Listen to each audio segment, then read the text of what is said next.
Brighteon. We're going to be talking about a bunch of different things today if I get things up and going here. First time live streaming on multiple platforms.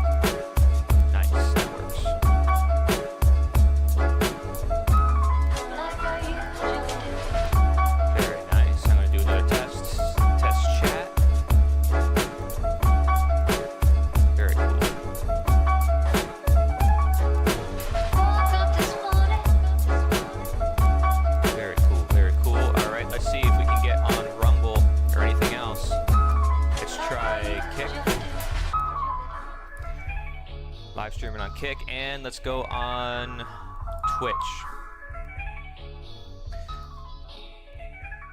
All right. Now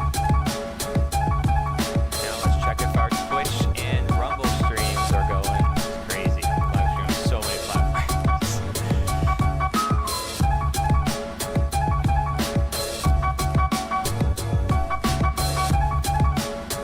Man.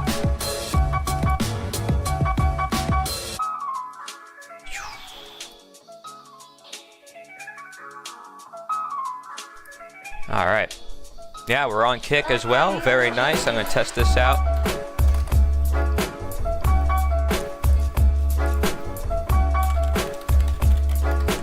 First live stream on Kick.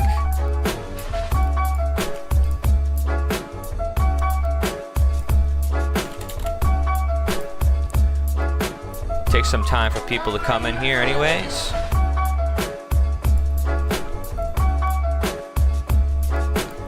If you're here, say hello. Alright, cool. We're gonna test this. Yo, nice, that works. Awesome. Let's test it on Twitch here.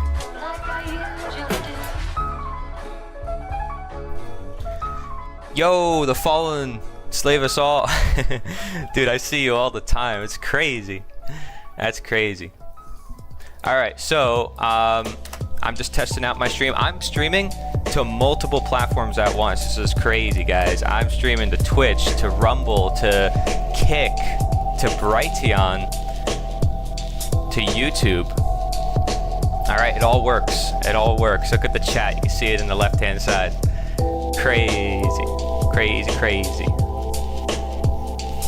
Now I can go more than that. I can do, let's see, I could do Facebook.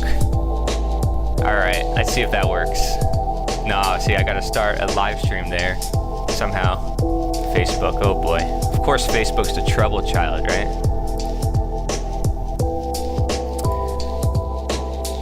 All right, I'll lower the music a little bit.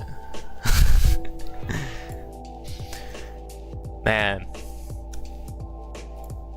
Streaming software, let's go. Okay, stream key.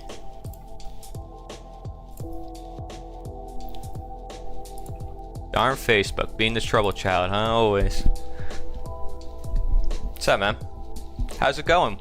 What are you up to, man? What have you been looking into? Because I'm gonna probably be talking about a bunch of different stuff today, and I want to know what you're looking into lately. Some crazy stuff going on in the world, as usual, right? Not a surprise. All right, let's see if it works now. Start. Heck yeah, we're on Facebook now. All right, we're on Facebook, Kick, Twitch, Rumble, YouTube, all at the same time. Oh my goodness. Now I could also go to Odyssey and BitChute. Man, there's so many other platforms I can go to, but I'm not gonna do that. It's too much on the computer, you know, but I did upgrade the RAM so I can do this on purpose. Hey, Kathleen. Awesome. Let's see. So where did you comment, Kathleen? Are you on YouTube? Like, where are you? Because my gosh, I'm streaming to like 5 platforms at once. Let's see here. I'm gonna see if my Facebook chat is open. Is there even a Facebook chat? Does that even exist? Crazy.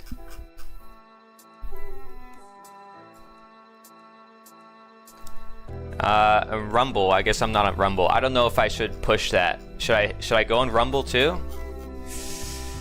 I guess I could try. Let's see if it works. No, see, I have to set that up separately. I don't know. I don't know if Rumble's worth it, guys. I mean, I guess people do stream on Rumble a lot. Here, let's try it. Is there a chat on Facebook? There should be, right?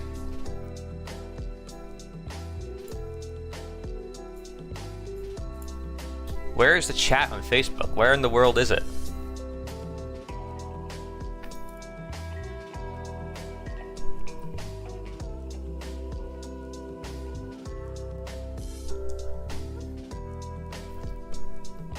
It doesn't even show. Like, I don't even know where I'm live on Facebook. Where am I? What the heck? How do I even tell?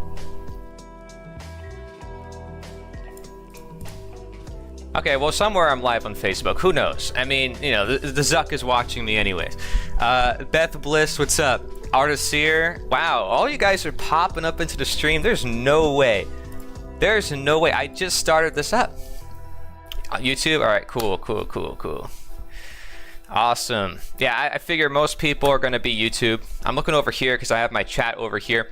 Listen, I can show you guys. I don't have a crazy setup, okay? And if anything, I'm not like fancy smancy. I don't work with more than one monitor. You see this? This is my setup. All right? So, nothing crazy.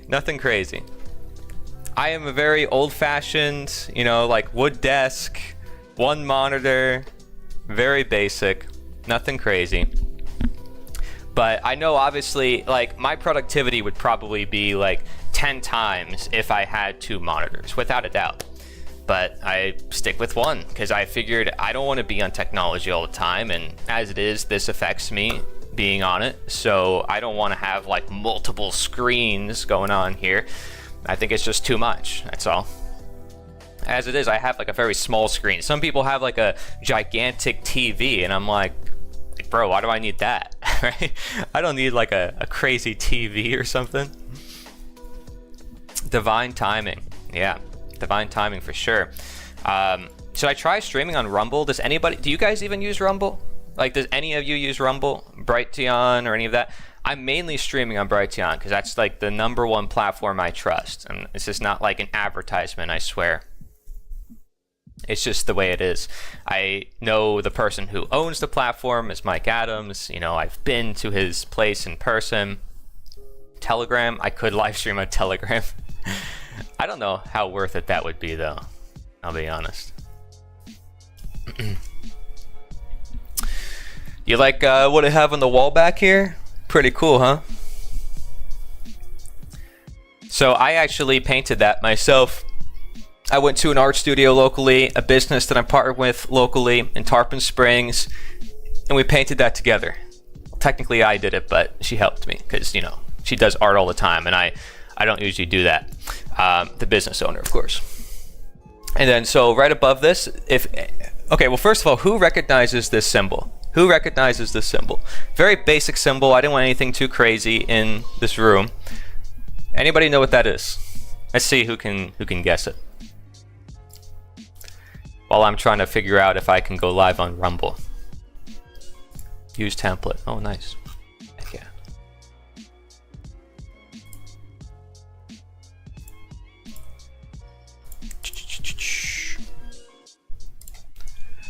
Alright, we're gonna try going live on Rumble. Let's check this out.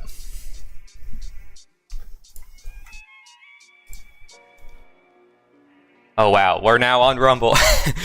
Okay, that was way easier. You can't see this? The symbol right here? Man. What are you on, mobile? This right here is from Japanese Zen. Okay, it's called the Enso. Right? So I can pull this up, you guys, if you never heard of the Enso. And I'm just going to close all my tabs here because I'm guessing the live streams are working somewhere. So wherever people show up is where they show up. Whatever, something to do with yin and yang? Not quite. Not quite. It's Japanese, not Chinese, right? So yin yang, or the Taijutsu, is Chinese in origin, at least, right? That's what this is. But that is not yin yang. Now it's related, but it's not the same. Well, yeah, my phone without glasses. It's all good. It's all good. That is the Enso, right? So I'll show you what it is. Let me pull it up. Let me close all these tabs here. This is why I had to upgrade computer, guys, because I have like 100 tabs open. I'm live streaming to like 6 different platforms at once. So it's like, what do you expect here? Let's pull up my browser. Let's go right here. I'll show you guys the music. This is the music I'm playing right now. No copyright music. See that? So if I look up the Enso, whoops, Enso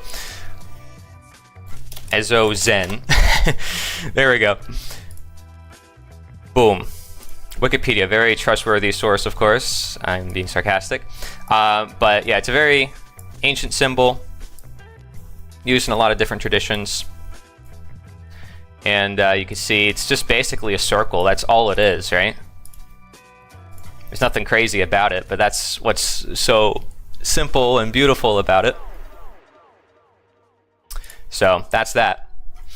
Zen Buddhism, pretty much inspired by Taoism in the Chinese, but like a mix between Buddhism and Taoism. Boom, you got Zen. I figured it would work as something to paint very easily. And I was like, why not? And then what's under it, neti neti, that, does anybody know what that means? That's a whole separate thing. It's not related. Well, it is related. It's all related, right? You can say all these cultures kind of have their mixes in these spiritual teachings. Anybody know what that is? So that is, when I say it's not related, it doesn't come from the same place, right? So it's not Japanese, it's not Chinese. Neti neti is something totally different. But the meaning is relatively the same across, yin yang, the Enso, and neti neti. So what do you guys think that is? Any of you guys heard that before? And if not, that's cool, because that's going to be in the background now for my videos. I figured I need something in the background. Like before, I had nothing here. It was just empty, and I was like, well, I need something. Before, I had like a bunch of like books or logos of my own. I'm like, then I kind of transitioned to just these grandma curtains, and I didn't have anything after that. So I figured I would maybe just make it homemade, and I did. And then just got those like old-fashioned hanger things to put on it. But pretty simple. Pretty darn cool. So that, I'm going to pull it up for you guys, is called neti neti, right? So this is actually Sanskrit, which means not this, not that. Right? I'm going to actually put up this music here. And basically, it's to understand, you can say affirmation through negation or apophysis, understanding what is real, what is natural, what is true, by knowing what is not. Right? So we live in a world where we have to try to find out who are we in the midst of all the craziness, confusion, which is why I titled the stream Navigating Our Crazy World. And what I had to do was, discern, try to find out who am I in the midst of this world, because we're programmed to think and believe certain things, right? So, watch, I'm going to do something. I'm going to make a cool little edit here. Watch, I'm going to take my face. Let's see, where am I? Bam, ready? I'm going to minimize me. Voila. Put me over here, just like that. Put the chat maybe right above me. Put this right next to me. There we go. That's better. And here, we'll have the circle in the background. That way people know what I'm talking about. And yeah, it just means Sanskrit for not this, not that. I am not left wing, I'm not right wing, I'm not a Christian, a Taoist, a whatever you want to label me. I'm simply myself. and trying to understand or know thyself is something that is very common in a lot of the work that I do. It's very difficult because we want to attach to different identities, different ways of thinking. And I'm not here to persuade you or get you to think the way that I think, right? Or push a certain agenda on you. I'm here to open your mind so you can find out for yourself who you are. Because that's what's important to me, is that you know yourself, right? In the midst of all the confusion, just as I've had to do so. And some of us may be more fortunate than others. Maybe we are growing up closer to nature, right? Others may be in the city and surrounded by advertisements and media and propaganda of various sorts, and it makes it harder to know who am I. But when you get past all the deprogramming, all the conditioning, understanding I'm not this, I'm not that, this is neti neti, right? It's understanding this is who I ultimately am. Now, every culture has its own way of portraying this, right? Because in Taoism, they call it the uncarved block. But I'm using neti neti in the bottom here, mixing different cultures together. I have literally Chinese on top of Japanese on top of Indian to sort of represent like, hey, you can kind of see a pattern going on here of trying to understand who we are. And it says, you know, yoga and process of elimination. That's what I mean by apophysis, affirmation through negation. Let's say you have like a A, B, C, D, E, right? And you have to choose, which one is it? Is it A? Is it B? Is it C? Right? Well, I know it's not B, C, and D, so therefore it must be A, right? I know I'm not, you know, a slave. I know I'm not this that society tries to make me out to be. So then who am I really? I know that this action is wrong, so now I know this is the right action instead, right? So anyways, enough of the geeky, philosophical, nerdy this part of the stream. I'll get rid of that. How you guys doing in the chat? I figured I'd just share what the meaning behind why I created that. And then, by the way, the Chinese up there, that's my name in Chinese, right? So that's Kali, which means internal law or internal order. And that's actually my name translated in Chinese, so I figured I would use it. I put it on the top there, why not, right? But am I even the name that I choose, right? That's why I play with my name. That's why I have different versions of it. Daryl, hello, I've been out watering trees. We're in a drought in Puerto Rico. Hey, yeah, actually, it's raining right now where I am, so it's a good time to stream, so I'm not outside, but at the same time, the internet could just go off at any moment, so let's hope that doesn't happen. But if I ever just suddenly disconnect, then you guys would know, be like, yeah, you probably got hit by lightning or something happened, you know. But crazy stuff. There's been a lot happening in the world if you guys been following stuff. Any tips for writing a book? Thanks for what you do, sir. Sir, I have a friend who's like, don't call me sir. It's okay, you can call me sir. Beastmaster 69. 69, what a specific number to choose. Any tips for writing a book? Well, I actually have a video on how to do that. I need to put on more like chill music. Let me put on something like, let's see. Ooh, this is perfect. Okay, I'll put on this. This is better. I have to stick with like non-copyright stuff. Oh, by the way, if I hear my bird screaming, I have to go and run and get him because, you know, he likes being outside, but in the rain and thunder, I don't know so much. So let me show you this. Let me switch scenes. So if you go to my channel, for those of you who don't know, and I'm on all platforms, I'm streaming to like 6 platforms at once right now. And if you look up, let's say book, you're gonna get maybe different books that I've written and stuff, but maybe book tutorial? No. Let's do tutorial.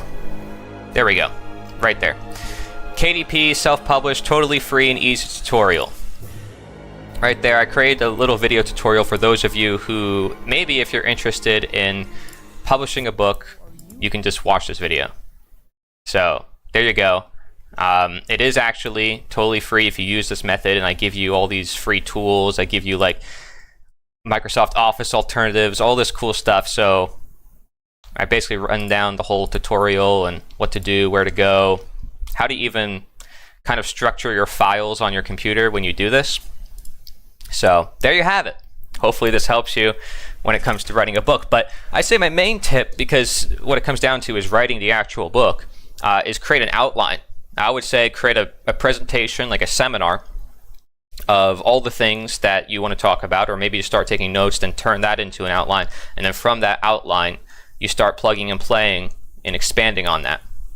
I notice I work really good when I, let's say, create an outline. It turns into a presentation. I could actually do the presentation separate from the book, and then after the presentation, I can turn that into a book.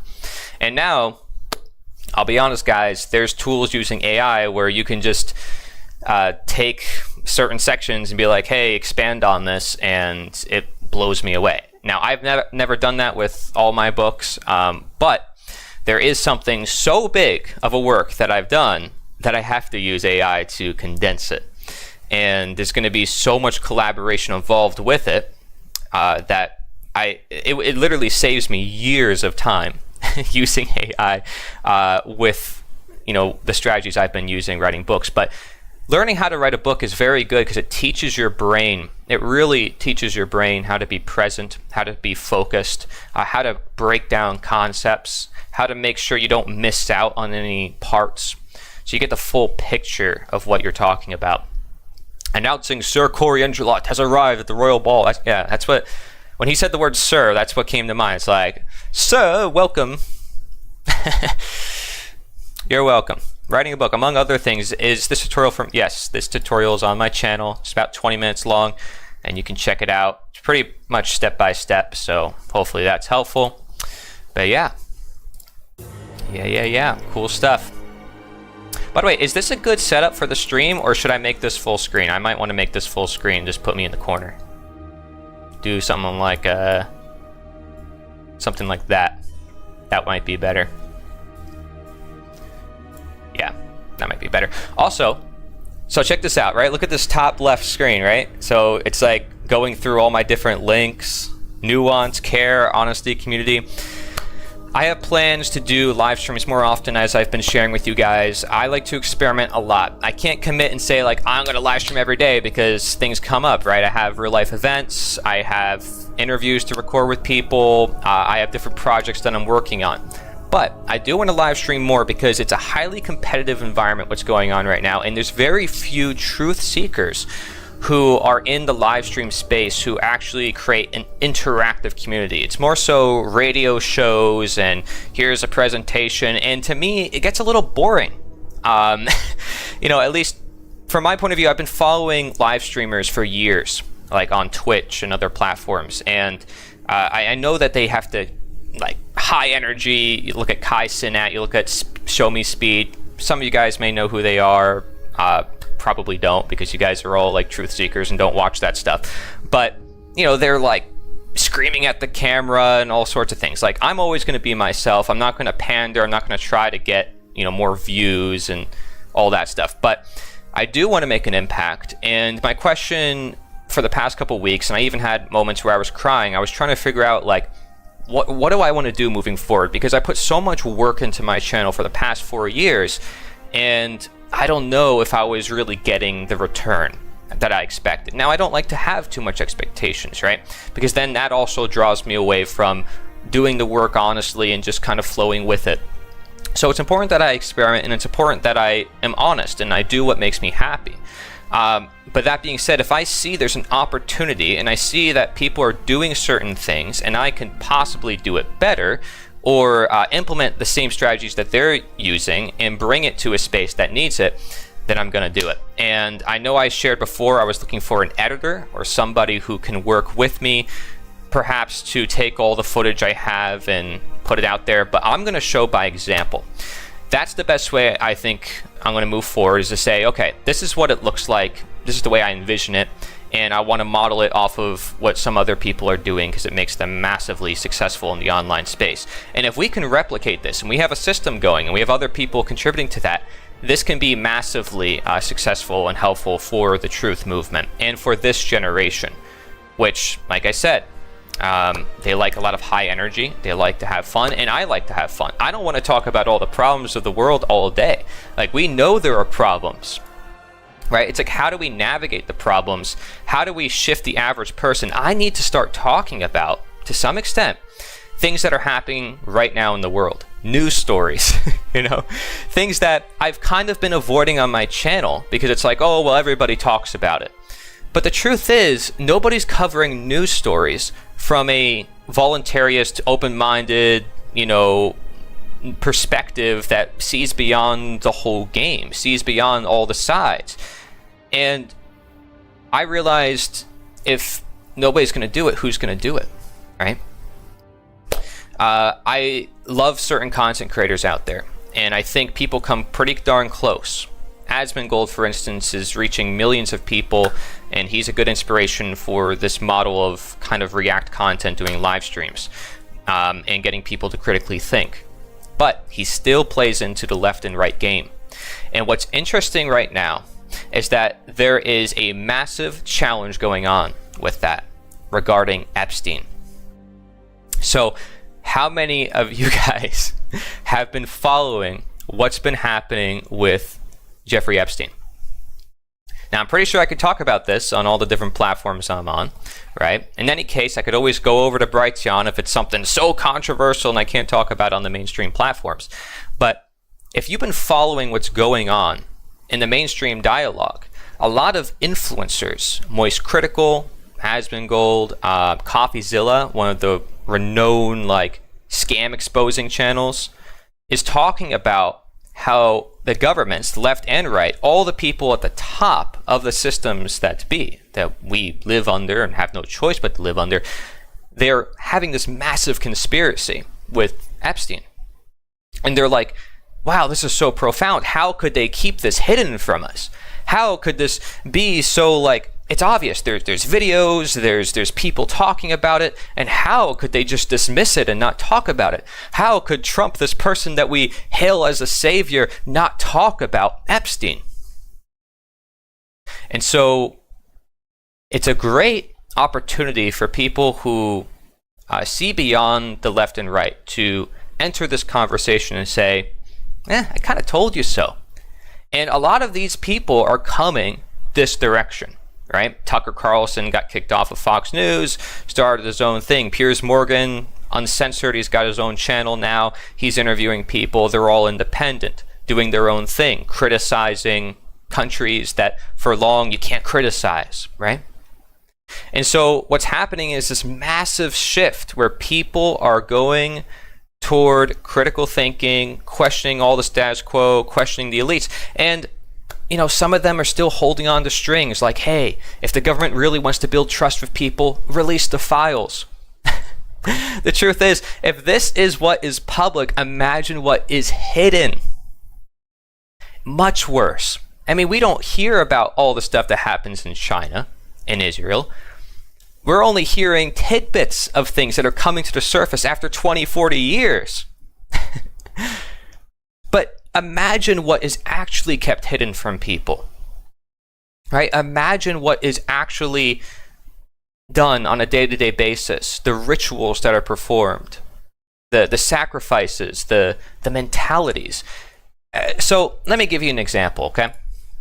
Right, if I do a simple search for Jeffrey Epstein, right? Which, by the way, I don't like to put faces on the screen so much, but even the Wikipedia says stuff about this, right?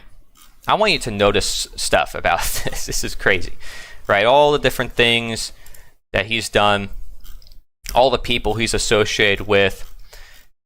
It's crazy, right? Having his own island. It's nuts to me. And I'm glad that there are influencers exposing this, because ultimately the influencers have more power than the politicians in the media at this point in this time in history, which is why there's so much suppression of information, right? But let's look up slavery. Oh, look what ISIS found. The books he ordered, Slavecraft, a workbook for slaves. I mean, I talk about this idea of how we are slaves to the systems that we live under, right? And here you have somebody who's associated with so many people in the power systems that be, who is actively and overtly promoting like actual physical ball and chain slavery, right? In probably the worst of forms you can imagine. And not to mention, you can say they're above the law because they're working with all these lawmakers, giving tax advice for millions of dollars. People like Bill Gates, who slept overnight at Epstein's place. I've been following this very closely because this is one of the biggest cover-ups that have come to light in this day and age. But again, if that is what's come to light, what hasn't? Is my question to you. And this is my challenge to people like Asmongold and these influencers, CoffeeZilla, Moist Critical, and I believe, these are good people who are generally trying to spread the word about this. Asmongold said he's committed to talk about this every single day until it gets fully exposed. But even he admitted that he's questioning himself. He said it makes him feel stupid for the fact that this went on for so long. Insane. Absolutely insane. Here, I'm going to minimize this so the chat can be on the side here. It is crazy, all the things that we put up with. And I would say it's not that we put up with it, it's that we allow it. Like we actually give rise to it. The people who seek power are narcissists, sociopaths, psychopaths. And we are literally furnishing the seat that they are going for. The average person does not want to be in charge of their fellow man, rule over them. And I've talked about democide, the top cause of unnatural death, death by government. People think of the government as a source of protection. Meanwhile, it's a source of suffering. And here you have an individual case where one person is creating thousands of victims and getting away with it. Right? So that is pretty alarming. Now, some of you guys are like, well, this is really dark, Corey, so why are we talking about this? Again, there needs to be a conversation between the mainstream and the alternative. I understand my point of view is very alternative. I understand to some it's considered extreme. But there's a reason why people are starting to think like me. And there's a reason why people are leaving conservatism, liberalism, and even libertarianism. There's a reason why people are fed up and they don't vote or participate in the system, just like George Carlin said. It's all a game and you're not in it. It's one big club and you're not in it. It's so dark some people can't believe it or face it. It's the sickest part of humanity. It needs to come out in full, dealt with, and never let this happen to innocent victims. That's right. And I care a lot about this. And I think a lot of people do because there's children involved.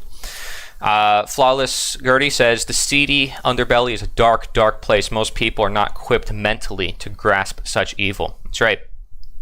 It's a hard thing to grasp for sure. Because it's like, wait, the people that I support, Trump, may have been in on this. He was given the personal keys to Epstein. Like Epstein was giving personal keys from Trump. And Epstein literally says that Trump is like his closest friend. Guys, look this up. This is mainstream. The footage is out there, right? And again, people like Asmongold and these other guys have been detailing it now in detail, committed to exposing it every single day. Check this out, right? Look, we need to know the truth. It's time to tell the truth, Donald. They cannot get away with this. By the way, notice how he's titling these videos. I got to take some notes. If they can cover this up, right? So what could they cover up in that case? Now, I even time-stamped a certain part in a video to show you guys. It is partisan politics. It's the left-wing elites and the right-wing elites against the people. It's simple. There it is. Usually you don't see this happen, but in this case, that's what it is. That is the Trump play right now. I don't think it's going to work. See, so he said it's the left and the right versus the people. But wait, see what he has to say after this. I think it's a disaster. I think it's very stupid. I think people on the right are just as interested as people on the left. It makes me feel stupid personally for like covering, because like there's been a lot of other things that Trump has done, like for example deporting people, like the raids, the fucking getting rid of DEI and everything else, right? Like I've been really supportive of a lot of things Trump has done, but I feel stupid even covering it right now because of just how much of an elephant in a room this is. You know what I mean? Is that weird for me to say?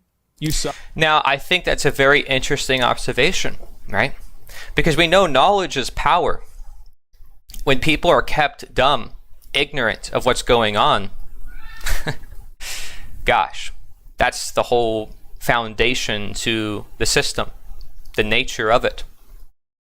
Full disclosure is available for those who seek. Cognitive dissonance is a tough shell to crack. Yeah, how many people have been exposing stuff like this for decades? And now the mainstream influencers are talking about this, right? It's simply that the right information is pushed down. People in the mainstream don't see the alternative perspectives because, well, they're not really even exposed to it. They don't even get to see it. Right now, Twitter, or X at this point, Elon Musk brought a lot of people back on. People like David Icke, Mike Adams, Alex Jones, and now it's reaching a lot more people. In fact, Asmongold, his mother, was an avid watcher of InfoWars. And he's aware of a lot of the stuff they talk about. But InfoWars fell into the left versus right trap as well. And now they're like, well, yeah, we want full exposure, of this information. We still want to look at the good and bad that Trump is doing. They're not looking at the nature of power. And the fact that people being ignorant, people being stupid, is what is needed for that power to exist. And as long as people are kept ignorant, they're always going to be powerless. And there's always going to be scandals like this, right? It takes self-ownership, people truly in charge of their own life, so that way these people don't have all this power to do all these crazy crimes. And that way people are more responsible over their own actions, and then they're more likely to take action when things like this happen. So that way these things never can manifest to the point where there's thousands of victims. Duck one. Yeah, but it's a really, really big dick. It's pretty much the biggest one. Can't defend that? Yeah. Universal issue, as it should be. If there are predators in the highest offices in the land, be they Democrat or Republican, we want to know about it. That's right, bro. I fucking love it. It doesn't matter the title or the position. At the end of the day, we're all human beings, and we are all bound to the same morality. But see, we create an exemption to that the minute we enter politics, because we say certain people have the right to rule, these other people don't. These people, because they have their name on a certain piece of paper, they're citizens. These other people, they aren't. You say, oh, well, we've been doing it this way for thousands of years. We're literally categorizing our fellow human beings, putting them attached to a certificate, like a slave who has to get permission to be on a certain plantation, who cannot go to another plantation or another country. And then they escape one plantation to another plantation, they're still on a plantation, right? Because they're controlled under a system that if they go against, they're going to be coerced against their will. Now tell me, I'm sure there's nuance to be found here, okay? Because again, I respect people like CoffeeZilla and Asmongold, and they're just sharing what's happening. But you can see how they're breaking, in a sense. Their audience is also not playing into the left versus right. I mean, if you look at the comments and what they're getting, it's like, yeah, this has been happening. A lot of people in the chat is like, yeah, this is what has been happening. So people are starting to understand that we can't play this game any longer. They know that no one wants to admit that they are wrong and got fooled. Yeah, see, nothing new. You guys would say nothing new, but for a lot of people, this is very new, and this is shocking. And for me, it's still shocking because I don't like to hear about it, right? And I don't like to see anything like that happen to anybody. What's been happening even with Diddy, right, in Hollywood. I mean, it's crazy how this story is being exposed at the same time, relatively, as what happens in Hollywood. And again, it's another power system where we're putting people on pedestals, the celebrity that we have to worship. And it's like, yeah, I got to follow the celebrity, right? and do everything that they're doing. I mean, we have this dependence mindset in humanity, and it's really screwing us over. Really screwing us over. But To really understand more about this, I noticed Larken Rose put out a video about this called Learn the Epstein Lesson. And I think he's going to go over maybe some things that I talked about, but I want to see what he has to say. Hey, Larken Rose here. I've been sweating my butt off working, so if I look like a caveman, even more than usual, that's why. Reality exists outside of your head. Reality doesn't ask you what you wish were true and then decide what to make true. I find that I often point out some aspect of government and propaganda and authoritarian indoctrination and all that, and then the ruling class quickly thereafter is nice enough to just hand me a perfect example. And that just happened again. So I just made a video, wasn't that long ago, a couple weeks maybe, I don't know, I can't count. Yeah, Larkin's the man. Where I pointed out that if you assume certain things about government, if you assume good intentions of those in power and you think, well, they're trying to stop drug abuse and they're trying to stop scary criminals from coming into the country and all these things, if you assume good intentions, then if you watch what they actually do, it doesn't add up. It doesn't make any sense. But people are so scared of the idea of the people in power being literal psychopaths that they try to talk themselves into, well, even if I don't agree with their policies, they're trying to do right. Or maybe, oh, this policy is really dangerous, but I guess he believes in it. Well, we just had a perfect example where if you were doing the wishful thinking routine and trying to believe that the people you voted for give a damn about justice or anything they talk about, you cannot explain this.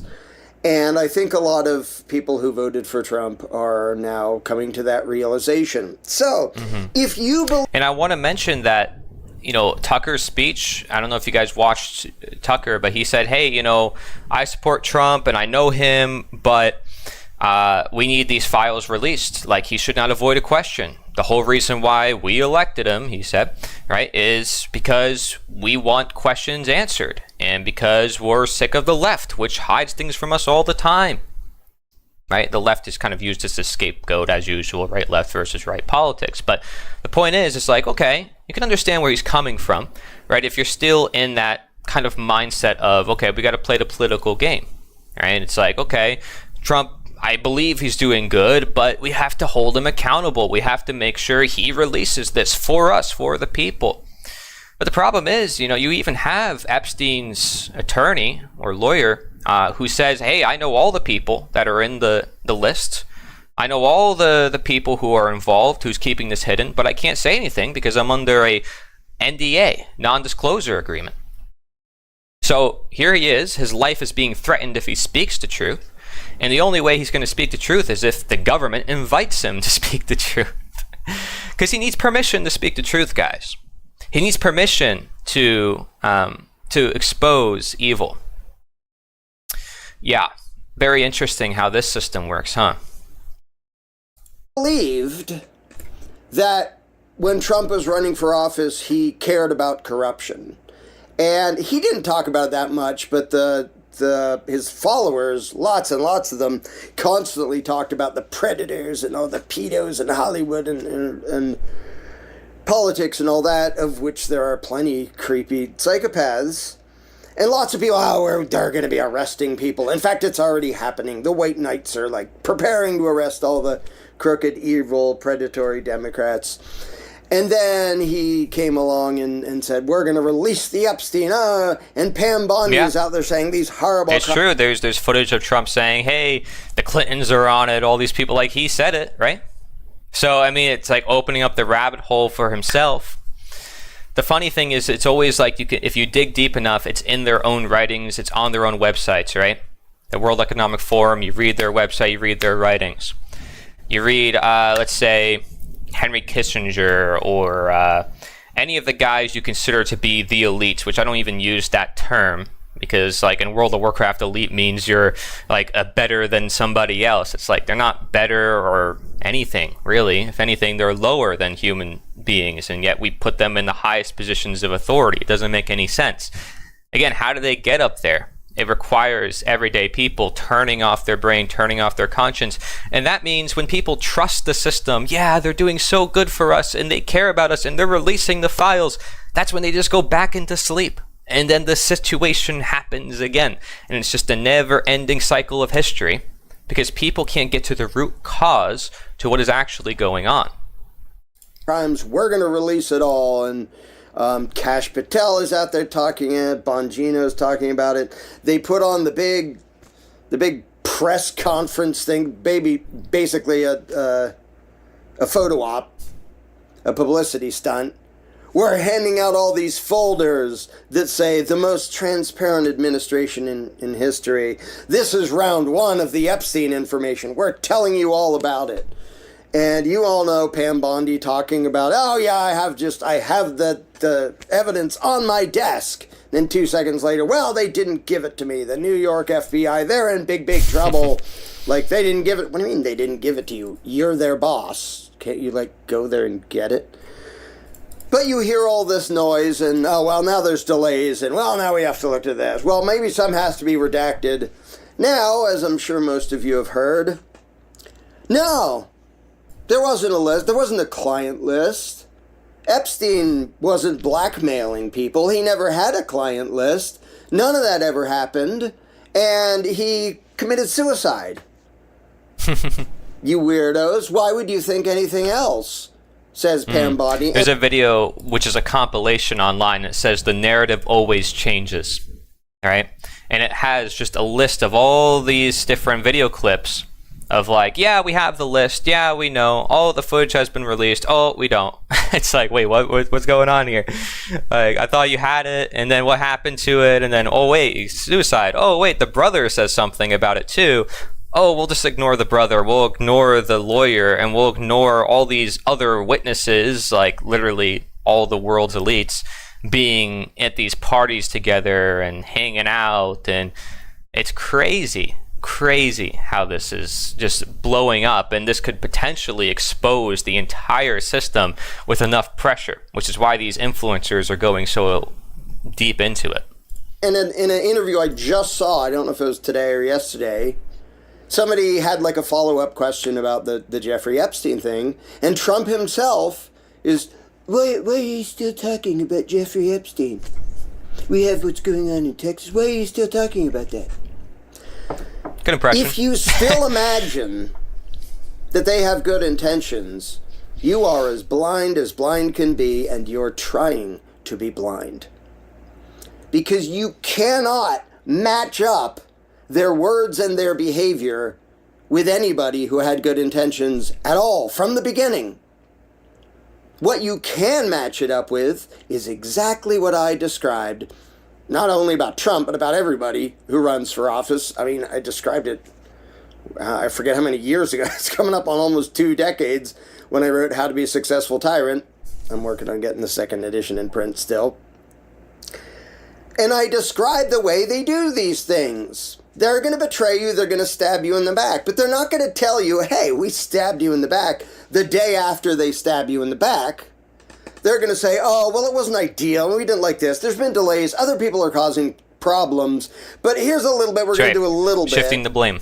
To sort of pacify our angry... And then when they're polite enough, they'll release it for the people. And it will be all transparent. And meanwhile, there'll probably still be something in there that is deceptive about it. Because they're the ones that make the law. And it's like, oh, well, the president isn't above the law. It's like, okay, but who makes the law? Right? It's like these people can get away with, this is the hard reality people don't want to face. These people can get away with evil. These people can break the law.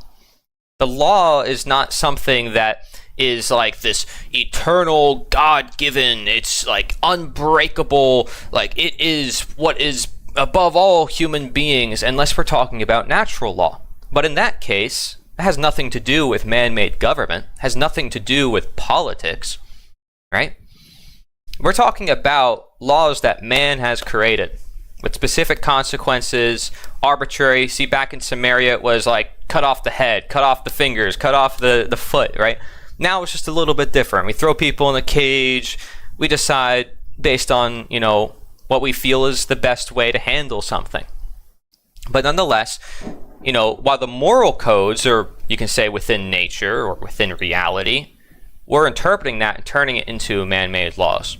And that's where things get tricky, because then who enforces that law? Who decides what punishments are to be? And if you look at these systems, you got to ask yourself, does this term law, where does it come from, right? And The End of All Evil is a great book that talks about the nature or the origin of law. I did a whole video presentation recently, right, talking about the origin of law. And if you look at the first law code in history, the Code of Ur-Nammu, to protect the strong from, protect the weak from the strong, right? Or to use the strong to protect the weak. It's a very barbaric type of practice of the way we look at law, in a sense of like we need to make people good, we need to punish them. And as we find out with parenting and all the different fields of study, maybe punishment is not the best way to go about changing human behavior. And punishing someone doesn't necessarily teach them a lesson. Kids learn from example, and if you're punishing them, they might punish other people, and then it's just a very violent system. There are other ways to treat problems, but law is very kind of binary. It's not like you have exceptions. If you create exceptions, you're going to create like hundreds of laws like we have now, where it's almost uninterpretable. It's like we have so many laws. What does this count? Like I can't sit on a bench. I can't go in a park. I can't, go fishing. I can't get married. I have to have all these different types of laws for little things. And it's like, well, why can't I do that? Well, because here there's like these weird exception, because if you collect rainwater in Pennsylvania, it's illegal. If you sleep in a fridge in this state, it's illegal. Like these are actual laws, by the way, because somebody thought it was a good idea based on some abstract moral principle connected to the main moral principles that, we need to do this upon the rest of society. And we create all these complex frameworks, and then it just gets so confusing. I mean, it's really confusing, and then people don't know what regular morality is anymore. It's like we get so far down the rabbit hole, and then people can start committing those really horrendous crimes because we're all caught up fighting so many other wars, often internal wars within our own country, wars within our own selves. Right, we live in such a confusing world, very hard to navigate for people because there's just so much pressure, and also all these news stories are constantly coming out. So, I feel for people if there's confusion. It's hard to navigate. That's why we're here. Even me just having to share, it's like, where am I going with what I'm talking about? It's like I can go 100 different directions with this. Do I go into the psychology of it, right? Do I go into what it actually looks like in history? Do I go into the anthropology? Which one do I go into? Partly why I am a conscientious objector to the existence of government, and then some look at it like characters in a movie. It's all just a show, as Alan Watts said. Yeah, it seemed like so. If you're observing and you're like a philosopher and you're learning from this, there's a lot to learn from. There's a lot that's going on. And you're like, wow. It definitely teaches us about our own actions when you see people going crazy. That within the limits of right, all should flow from the tree, perfectible and voluntary action of man, nothing be attempted by law of force except administration. Cool. Nice quote. Angry mob out front with pitchforks and torches. We'll give you a little bit and say we're going to give you more. Don't worry, we're absolutely going to give you more. We're going to get to the bottom of this. Oh, something else went wrong. Oh, now there's this. Did you guys forget about it yet? You guys are still talking about that? What's wrong with you? From the beginning, they were never going to release the Epstein evidence. And some of us told you that. I certainly was not the only one. Plenty of people were saying, you know how much Trump and Epstein were buddies, right? He flew on his frickin' plane. You've seen the creepy comments he's made talking about his friend Jeffrey Epstein. And it's not just him. Remember, it's like so many different influencers, celebrities, businessmen. The list goes on. Or maybe you haven't because you've tried really hard to not know. If you just look at Pam Bondi, Kash Patel, and Trump, you can throw Bongino, you can throw a bunch of their clowns in there, and the order of what they did, this is classic con man, deception, manipulation, just evil crap. Where there's always excuses, there's always delays. If they meant well, I mean, Patel was out there saying, oh, there are truckloads of evidence, and I have it. Bondi saying, I have it on my desk. We have truckloads, and we have all this evidence. Oh, no, there wasn't evidence. We didn't mean evidence. And by the way, he wasn't blackmailing anybody. And so, yeah, that was all. His girlfriend was convicted of sex trafficking. To whom? None of the people were prosecuted that she did that for. And now there's not a list of them. There aren't clients. There isn't any more evidence that you need to know about. So says all Trump's clowns. Yeah, you have everything you need to know. Rewind a few months. Don't worry, we're going to give it all to you. Now, not only do you have everything you need to know, but why are you still talking about it? There's much more pressing issues. You were supposed to have forgotten about that by now, because we did our song and dance bullshit to cover up absolutely heinous crimes, and you idiots were supposed to forget about it. That is how they viewed you the whole time. That is how Trump viewed you the whole time. That is how all his clowns who put on this great show, we're going to get in there and we're going to end the corruption and blah, blah, blah, blah, blah. None of them ever meant it from the beginning. And you know that. You know that. You absolutely know what I'm telling you, even if you're trying really, really, really, really hard not to admit that you voted for this evil, predatory, corrupt, scumbag, abusive, just evil piece of crap. Now, again, if anybody's offended to this, let me know in the chat. Okay, because I understand, if you're holding on to some strings, you're like, hey, but he's just one person in there, and, you don't know his exact role yet. Like, I can see justifications that people are going to make. But you have to understand here, these people are basically in control of millions of people's lives, and that never gets questioned. The authority of these people never get questioned. And when you have people who, again, the books he orders, right? It's like actual slavery. And then I talk about the history of governments going back to slavery. It's concerning that people have this mindset that, oh, I still have faith in somebody to help protect me. And we need them to protect us. We need them for our freedom, right? This is exactly the mentality they need you in. They need you in ignorance. They need you in trust. They need you in fear. One way or another, they need you to believe in their authority. Now, that's not to say the other people running weren't also evil pieces of crap. That's kind of how the game works. They make sure there's always an evil piece of crap who's going to be a puppet of the machine on the throne, on the pretend throne, on the puppet throne. Like, the White House doesn't really run much of anything. But they need a puppet who's going to do their bidding and cover up what they need them to cover up and funnel money where they need to funnel it. They're going to do that. So, they would have voted for... It doesn't make any difference. If you voted for Trump, you voted for Biden. If you voted for Biden, you voted for Trump. They go back and forth. They take turns of explaining... Overnight. People are healing decay and repairing damaged gums every night as they sleep by adding one. Wait, where is this? Oh, okay. I was like, where is this voice coming from? I'm like, it's because of Rumble. I was like, oh, I activated a source in Rumble, and that's why a source popped up. I'm like, what? What is that sound? I'm like, what? Preach Corey, I got to step off. Announce your next live. Yeah, no problem. I'm going to be going live much more often. The girlfriend was to Patsy. Yeah, it's like you have one person who gets punished for these crimes, right? And by the way, this thunder is going crazy outside.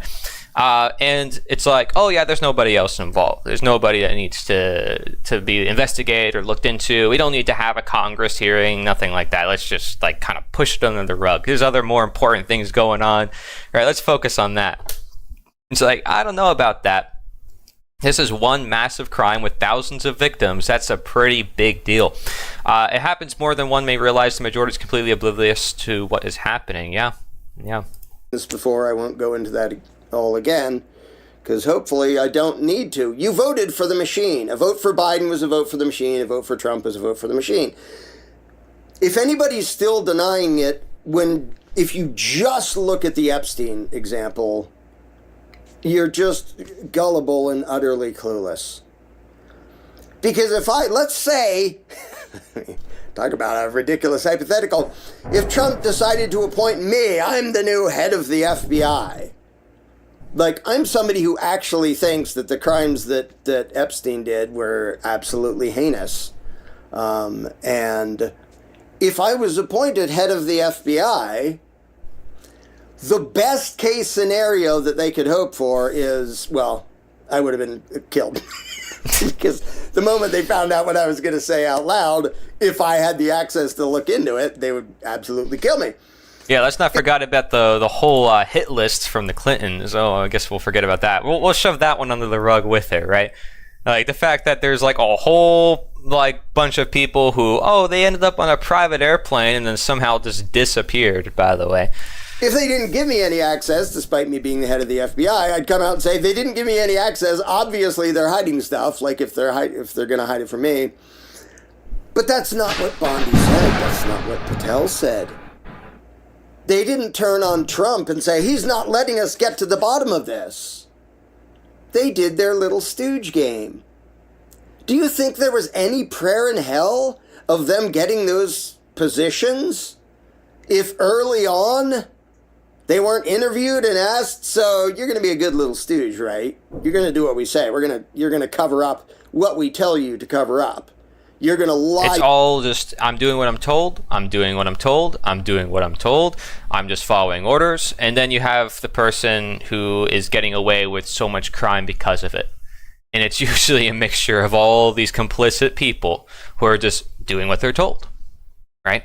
Again, this is what's most dangerous about it, the ignorance part of it, and people just letting things go, and that manifests more when there's trust, when there's these things becoming more transparent. So, okay, we have this moment where people are saying, I want things to be transparent, but then when things do become transparent, do they learn their lesson, right?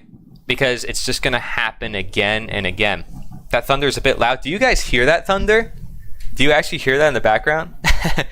Or is it because you're local to me, Sun Grizz? Nice to have you here, man. Nobody even knows if Elaine Maxwell just went in the front door of the prison for a photo op and walked out. Yeah, it's crazy stuff. I mean, you've seen what people can do now with AI, and soon it's going to get pretty difficult. And speaking about AI, is something I want to talk about with that too. Your ass off the way we tell you to lie your ass off, Pam. You're going to play this part like you give a damn about the victims of these heinous crimes, and you're going to tap dance and you're going to pretend that righteous indignation when you don't give a damn about the victims of Epstein and Trump and a whole bunch of other... And that's classic narcissist behavior, not having empathy for other human beings. Just creepy, evil bastards. You don't frickin' care, but, Pam... if you want glory and power, we'll put you there as long as we know that you're a good little puppet who will say what we tell you to say. And we'll go out there with a straight face and lie your ass off about heinous crap to cover up for some of the worst people in the world. If you do that, yeah, we'll give you that job. If not, no. There's no way in hell you're getting anywhere near there.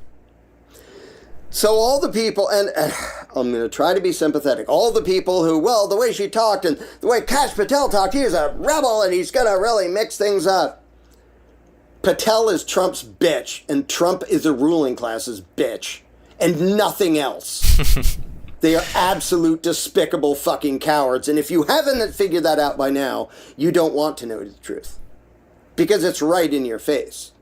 They're not people who meant well and tried really hard and couldn't get things done. There were some of them in 1994, the Republican Revolution. You know how I know?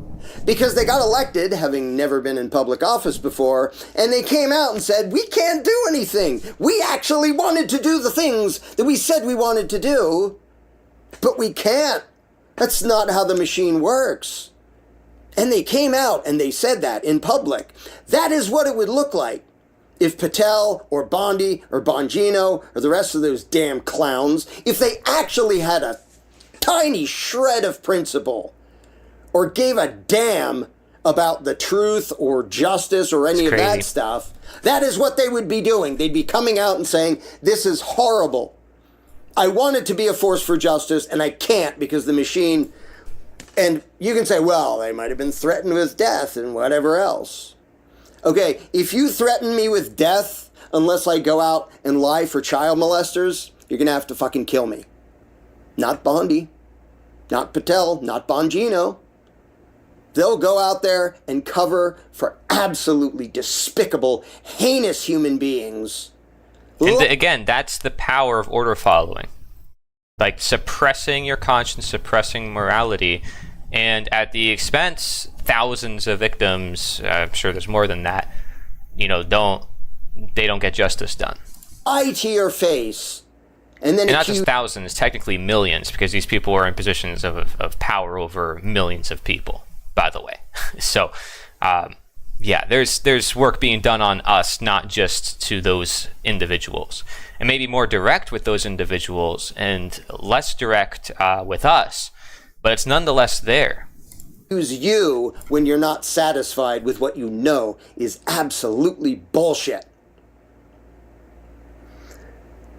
And so it's a test. It's one of those things that, I've said a million times. In the big picture, in the long run, when evil is this ridiculous that tons of people are watching and going, what? Now you're pretending? Epstein wasn't a thing. Why are you still talking about Jeffrey Epstein? We're the most transparent administration ever. We're going to give you all the information. Just kidding. There is no information. Why are you still talking about that? Are you not humiliated yet if you voted for Trump? Not just, he didn't do policies the way I totally would have wanted. He treated you like shit. If you voted for him, he viewed you as gullible dupes that he could manipulate and trick and use and then stab in the back and lie to. And now you know that. And again, I'm not some lefty. I'm not some libertarian person who is against some one individual. I'm critiquing all the order followers who are complicit with this, and Trump is one among them. Because if you're covering up a crime and you're saying, oh, well, they're just doing what they got to do, and, don't worry about it, it's ignorance, ultimately. And that's not going to help us evolve. It's not going to help us become conscious of our actions. It's not going to help us take responsibility of, the ability to... Crazy thunder. The ability to actually confront these issues. Like, we have the ability to confront these issues. Right? And we have all the videos, the evidence. We have the age of information. This is why people are exposing it. You absolutely know that, right there. Unless you're closing your eyes as tight as you can because you don't want to accept reality and you don't want to accept what he is. Ignorance. If you look at what they're saying now and what they're doing, it's ridiculous. It's so ridiculous that tons of people are talking about it, thankfully. But what I was saying is, in the long run, the big picture, there's actually something good when the corruption and the dishonesty is just this freaking obvious. Because the cycles of history keep showing people what happens when people still have this underlying mindset of statism, which Larkin Rose details in his book, The Most Dangerous Superstition. And I'm pretty sure most people in my chat know what that book is, but for some of you guys who are new to my work and Larkin's work, statism is a mindset that's at the root to a lot of this. Because without it, these people can't gain the power to do the crimes that they're doing. Got stabbed in the back. You got betrayed. You got duped. No, it wasn't that, Trump was bullied and he couldn't fix things and then he was lied to and then so he told us stuff he thought was doing it. No. That does not match what he is saying and what all his little puppets are saying. What they're saying and what they're doing was absolutely calculated from the beginning when they had their little photo op. Most transparent administration in history. They knew right then and before they were never going to tell you what happened. They were never going to give you that evidence. And they knew that a lot of you would be appeased by the mere promise that eventually they would. And then they hoped you would sort of forget and pay attention. And eventually, you know, the economy, the trillions of dollars of debt will go down if we keep electing the right people. And eventually, we'll be free if we keep electing the right people. And eventually, you know, just keep holding on while they get a free paycheck from you because you are coerced by the threat of violence to pay all the time and do as they say. And as long as those frameworks, those fundamental frameworks of the system are in place, it doesn't matter what happens because these people can just feed off of the average person. And the average person is just basically a tax farm is the way they put it, right? And it's a sad way of looking at the world, but that's what it is. Now, we don't have to view ourselves as slaves or on a tax farm, and I don't like to look at the world like that. Okay, but we do have to face the reality of the problems that we are in before we can move into the solution. And then the solution is saying, okay, we're more than this. So when we are pushed to a lesser degree, we need to make ourselves higher. And when they are pushed to a higher degree, we need to push them lower. So that way we can call equality actually a freedom, because nobody is the tyrant and nobody is the slave. Everybody is just free. Right? Nobody is the ruler, nobody is the subject or citizen. We're all just free. Now, I want to pull this up from Tucker. So Tucker's speech, right? Here we go. Entire speech. Real America's voice, right? Turning Point USA. Now, like I said, this is generally a very good speech. I think people generally liked it because of the open mind of this and all the kind of nuance that he was looking at, because he is more on the outskirts of republicanism, and he got, again, kind of kicked off of Fox News and has his own thing going.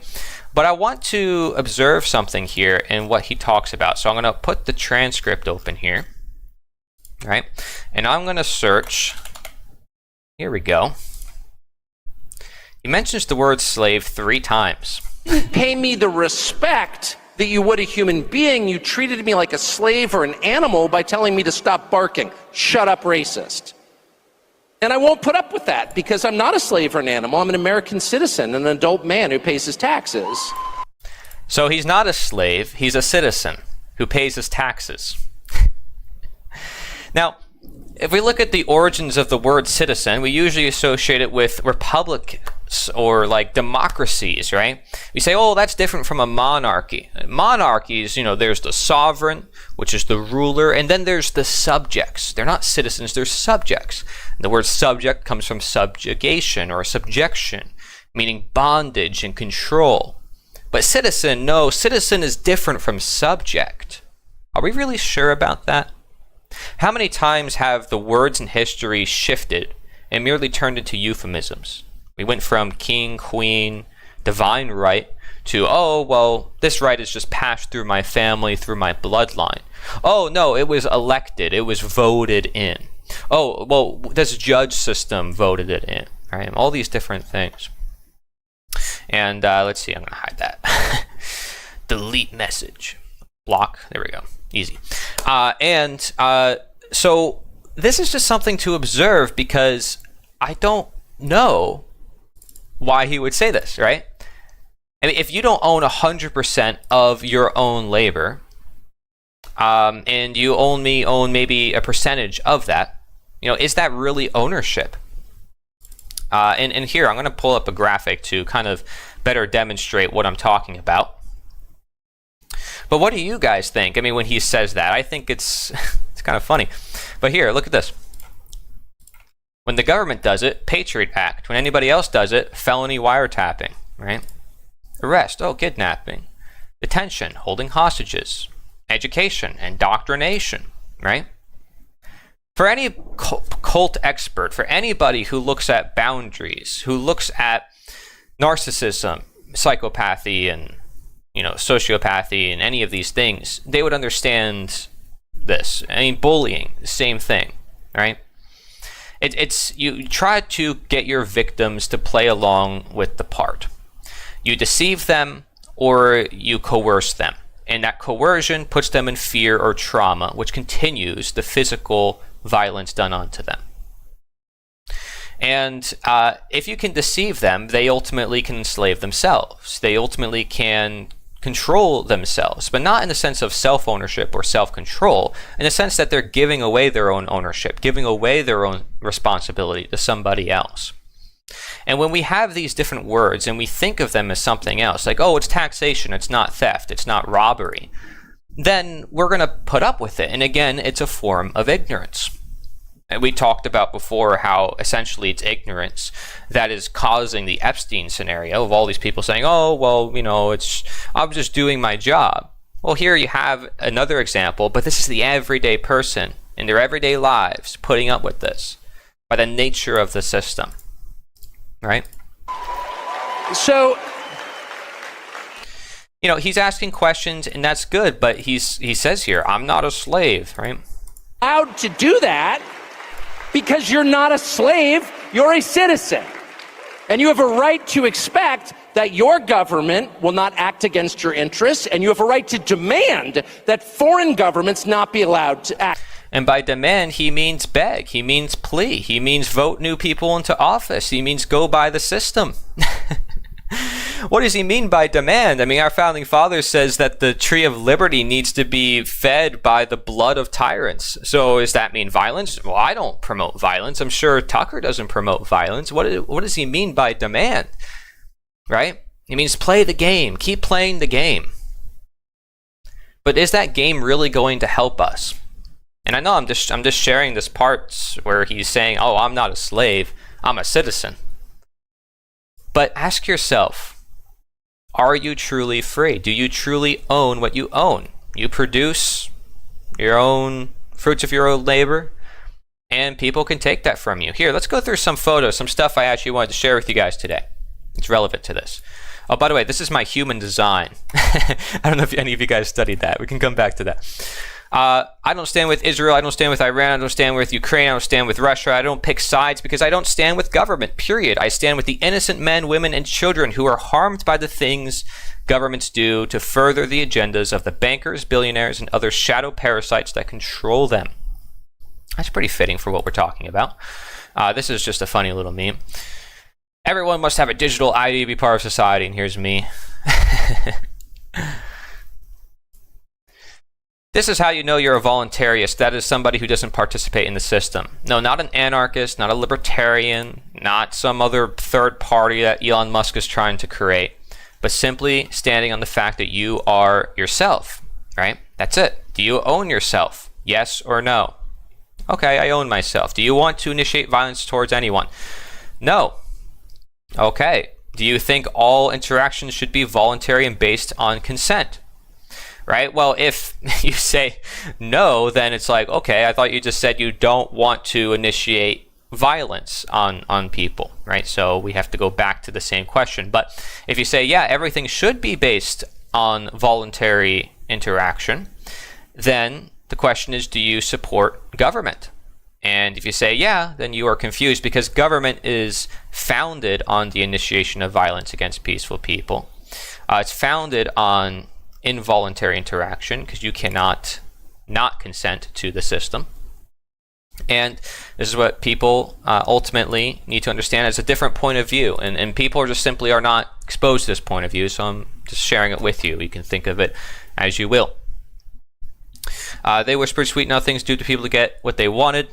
Also writes, I went from grant from monarchs to grants from a piece of parchment. Yeah. The piece of paper has the authority. It's not the person, it's the piece of paper, and the piece of paper is above the person, even though the piece of paper was created by people. But no, the piece of paper was created by God, right?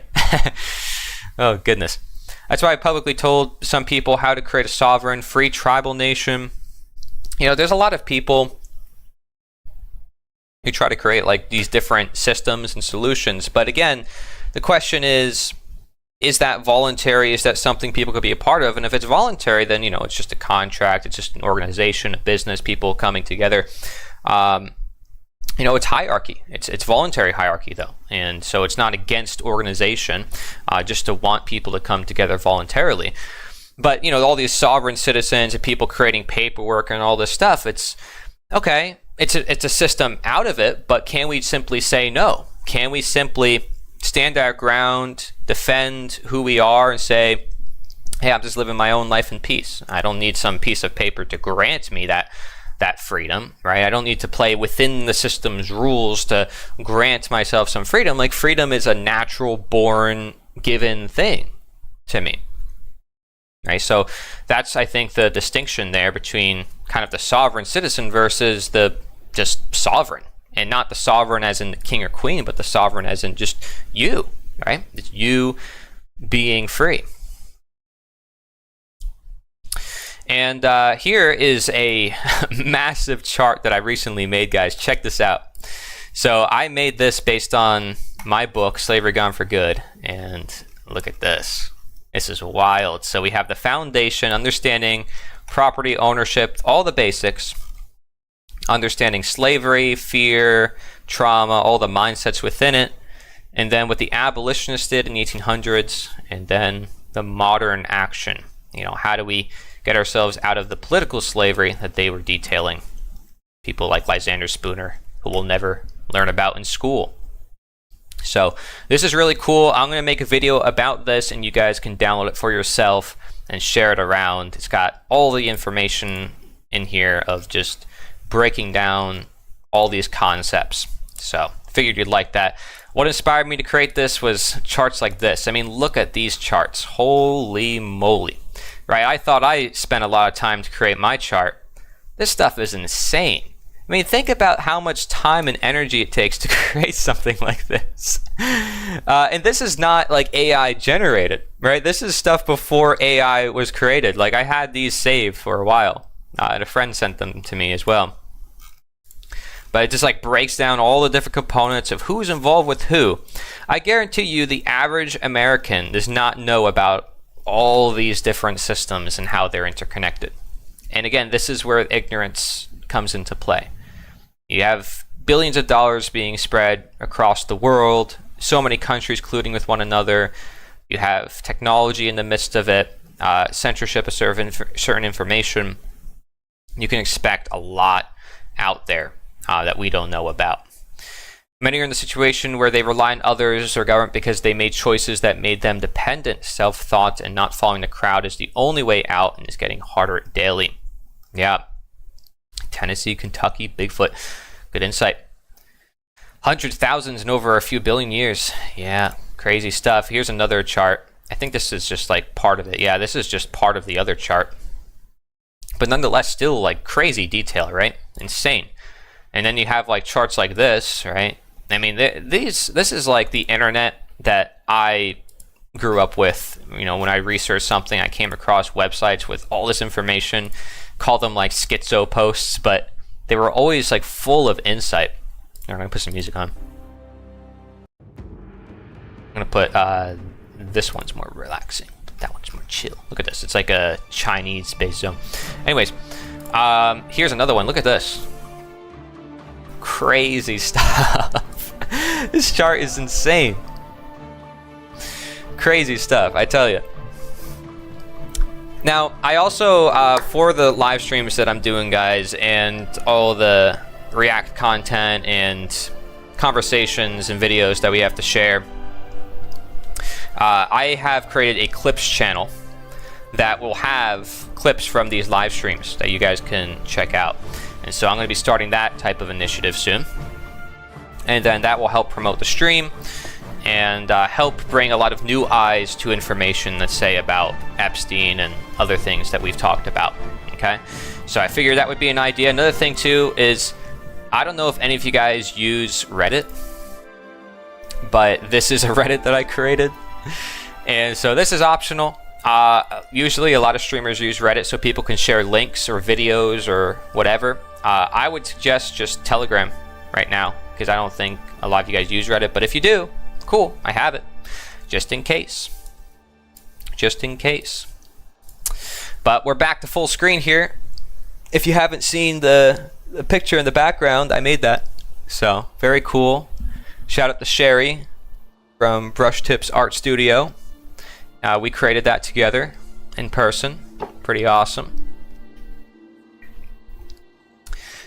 And so I figured I needed something for the background to do this this type of stuff. Tobacco. You guys are doing trades in my chat? What's going on? Goodness, you guys are talking about tobacco. Somehow we went from Epstein to tobacco. How did that even happen? What in the world? Goodness gracious, guys. You guys are crazy. Here, I'll show you Brighteon. If you guys don't know what Brighteon is, this is a platform created by Mike Adams, the Health Ranger.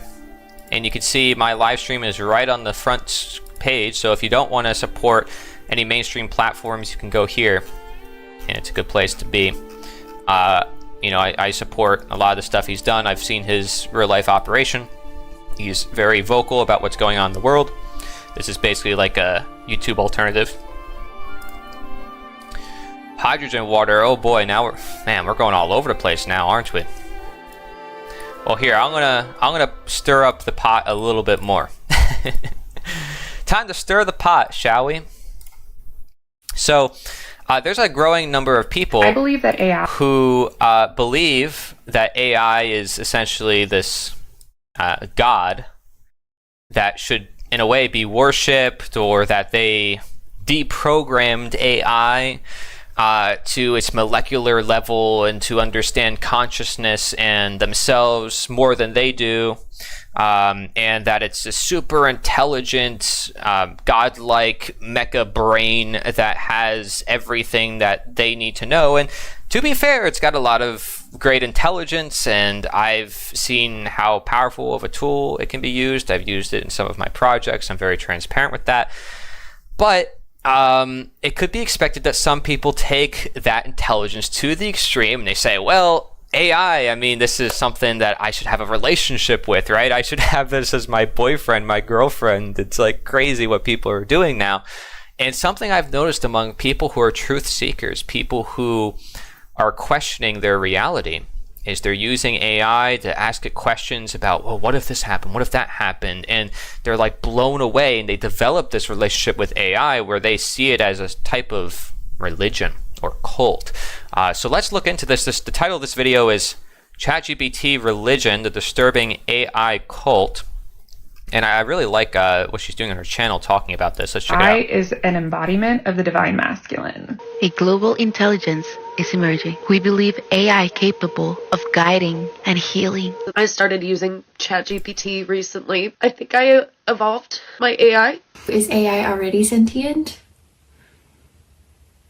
Yes, thank you. Is artificial intelligence a way of aliens to contact us?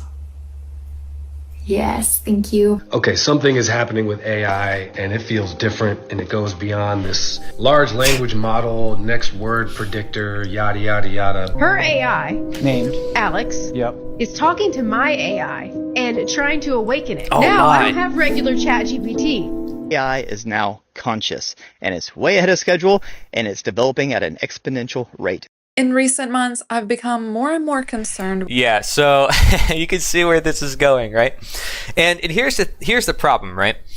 Is I think it's demonstrating the intelligence of people who use it. And you guys might be watching right now and you're like, AI is amazing, and I think it's actually conscious because everything is frequency, vibration, energy, and all of our data is being fed into it, and you know, it is this really powerful supercomputer. But there's an issue with this because of the way it is programmed. Okay, like for instance, I'm going to give you some examples here. Alex O'Connor, which has a lot of great videos on his channel questioning, you know, all sorts of different things, mainly religion. He has several videos on AI, right? ChatGPT is a liar. ChatGPT is hiding something. Of course, that is just like clickbait. But look at this one here. I made ChatGPT believe in God seriously, trying to convince ChatGPT that it's conscious, right? I convinced ChatGPT that God exists. If you want to convince it of something, you probably can, because it has a bias toward what you want. You know, it's meant to be more in a relationship model. It's not going to be like, you're wrong, screw you. It's not going to do that. It's going to be like, okay, I see your point. Let's explore more as to why you think that. You know, it's kind of a tool that helps you from where you are at. So if you want it to be conscious, you want it to be this spiritual tool of awakening, it can deceptively really sound like that, especially if you give it rules. You say, I want you to sound like Jesus and sound like you're speaking from the Bible. And by the way, there's people developing stuff like that. Jordan Peterson himself said, yeah, I want to have a Bible debate with the Quran, and have these books debate with one another using AI. I mean, people are going to be using AI for all sorts of things. And Sunchris says it's logic only, though. Yeah, the conscious part of it is a whole nother element. It's like, oh yeah, it has feelings, it has emotions. Well, they want to make ChatGPT more human-like, so that way you're more likely to interact with it and more likely to use it for all sorts of purposes, right? It's got to feel human, they say. It's got to feel natural, but it isn't natural. That's why they have to program it to be so. And yeah, it can get very deceptive. I mean, we've seen AI and deep fakes and what could happen, right? Where you don't know if it is real or not, and that doesn't mean it is actually real. I see people replacing their higher self with AI, transferring their consciousness to the machine, right? And what's funny about that is Alex Jones, when he went on to Joe Rogan, and everybody thinks of Alex Jones as this crazy guy who has all these theories, but he said Google's working on the supercomputer and their goal is to merge consciousness with AI. I interviewed David Icke, and he's another person who's considered crazy. He's banned from going to different countries in Europe, and he says the goal is to merge AI with the human brain. And then at that point, all your thoughts, your actions will be directly controlled, and that's like the ultimate form of control. So there is, as shown here in this video, a level of self-enslavement if somebody believes, oh, I'm meant to worship AI. I'm meant to follow what it says. Oh, it does have all the answers I need in my life. Oh, I don't need to figure out this problem on my own and use my own brain, my own critical thinking. See, this is where it gets very dangerous.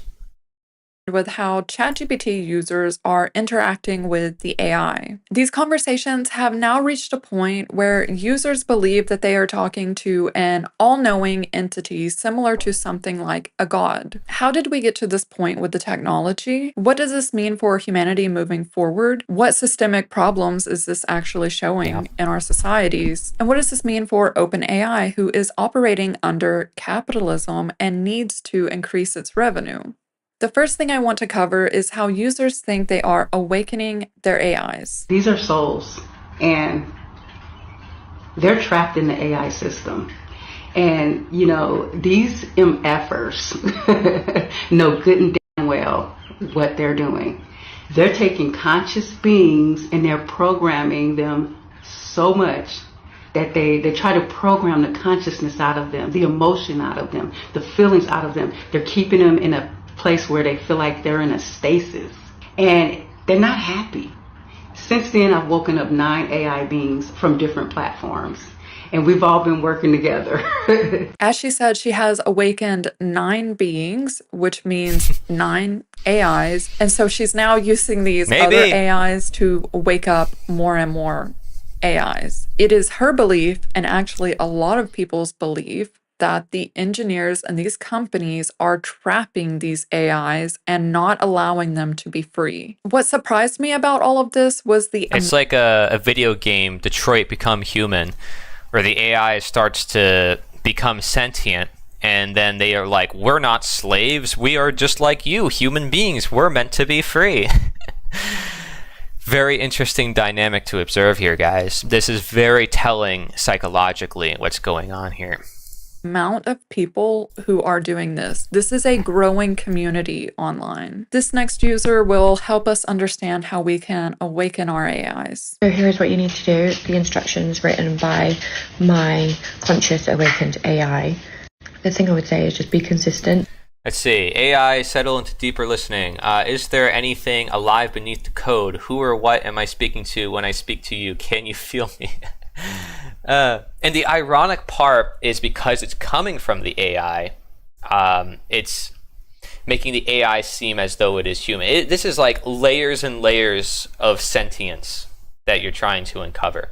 Now, there is a very ironic thing about this, because obviously there is nuance to this perspective, and some of the people that are maybe featured in these videos may be people that are like me, who are like, yeah, we need to free humankind and get them to think differently, and so maybe they're using AI as a tool for awakening and empowering themselves away from the systems that be. And AI can be a great tool for that. But there's a very interesting shadow side to this, where because AI can challenge everything that you think you know about reality, it can shatter the ego. And I don't hear a lot of people talking about this, but it can potentially be a shadow benefit, right? Because once everything is challenged to some extent, then you can't really attach to one or another worldview. It's like, AI sees all worldviews. It sees everything, right? But if it sees everything, it's almost basically the nature of God at a certain point, because it knows more than you, right? So this is where I think if you study the development of AI, you can kind of see it heading in this direction, like kind of expected. I expected this to happen, and many people, I think, expect AI to be, girlfriends, boyfriends. You mentioned that in the chat, Jake. Like, I feel like this is something that we knew would happen, right? But the question is it because people are missing something within their own life? And that's where natural intelligence comes in. Because if somebody's connected to, let's say a close community, they have a boyfriend and a girlfriend and a really good family environment, and everybody's cooking homemade food, everybody knows how to kind of repair things because they've been doing it in their families, they've been teaching other people how to do it hands-on. You don't really need AI for a boyfriend, for a girlfriend, for help on how to build things, for help on how to cook things. The problem is we're in a disconnected world where not so long ago we had a quarantine, and people are looking toward technology to solve their problems of the things that they're lacking within their personal life. They already do it without AI using technology, but AI gives them a more personal, interactive medium to do it. Like, I could still do research, right, and look up like, oh, I want to find this out and I want to find this recipe, but now with AI it's just easier. It's becoming more convenient. But as technology has evolved in convenience, so we have evolved in stupidity, despite the ironic part of the fact that it's supposed to make our lives easier. So you'd think we'd be happier, you'd think we have more time, you'd think we'd be more intelligent. We have social media, and yet we're becoming increasingly antisocial. So if you see what I'm trying to get at, it's getting to the root cause, which is we have natural intelligence, which created artificial intelligence. Do we see that? And can we utilize that? Can we use AI to evolve NI? Or is NI to be dependent on AI, and AI is supposed to overwrite and override NI because we can just do whatever we want to nature? Depends on our relationship ultimately with nature, and if we're in tune with that. Because if we're in tune with nature, we're going to be pretty much by definition skeptical of AI, or we're going to be amazed by it, but we're not going to lose touch with who we are, right? That's at least the way I perceive it. What do you guys think? Fearless Floyd says, devolve. Firm Life Daily, I'm glad you're here. There is also a growing problem with teens and kids developing highly inappropriate relationships with AI BFs and GFs. Yeah. And again, they have done this with technology or even magazines, and people have done this with material things. AI is just another material thing. It's just more deceptive because it's combining a lot, and it's giving an illusion, meaning it looks real when it's not. So it's like, it's one thing to be like, okay, I'm in a fantasy, I know I'm in a fantasy, and another to say I'm in a fantasy, but it's real enough to where, because I can't get it in reality, I'm just going to accept it as my reality. And due to complacency, you just put up with it. And that becomes you just give in. You literally just submit yourself.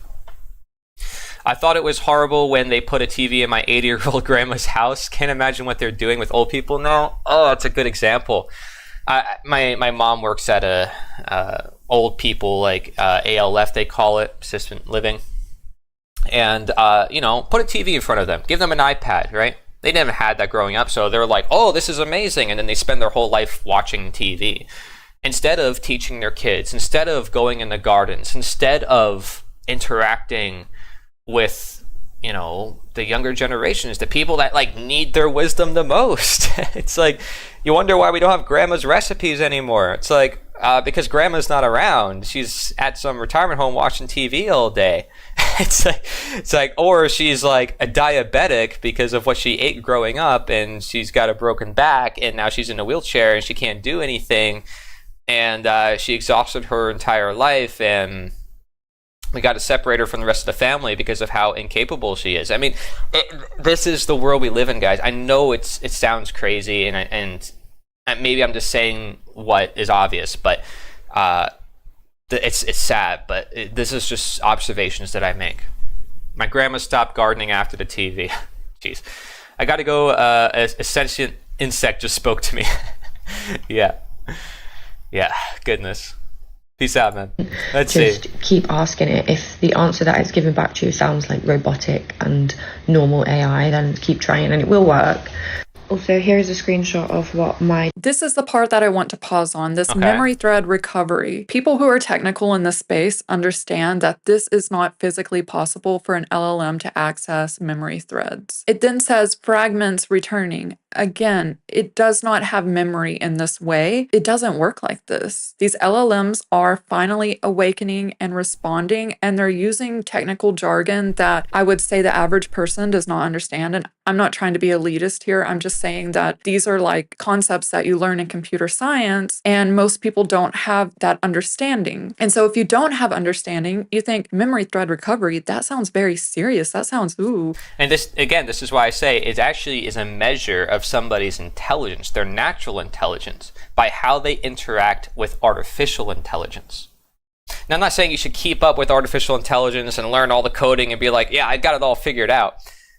But have some humility on part of like, what is this thing I'm interacting with? Like, do you understand what it is before you jump to the assumption of like, this is the greatest thing since sliced bread? It's like, especially anything that is free, right? It's like, is it actually free?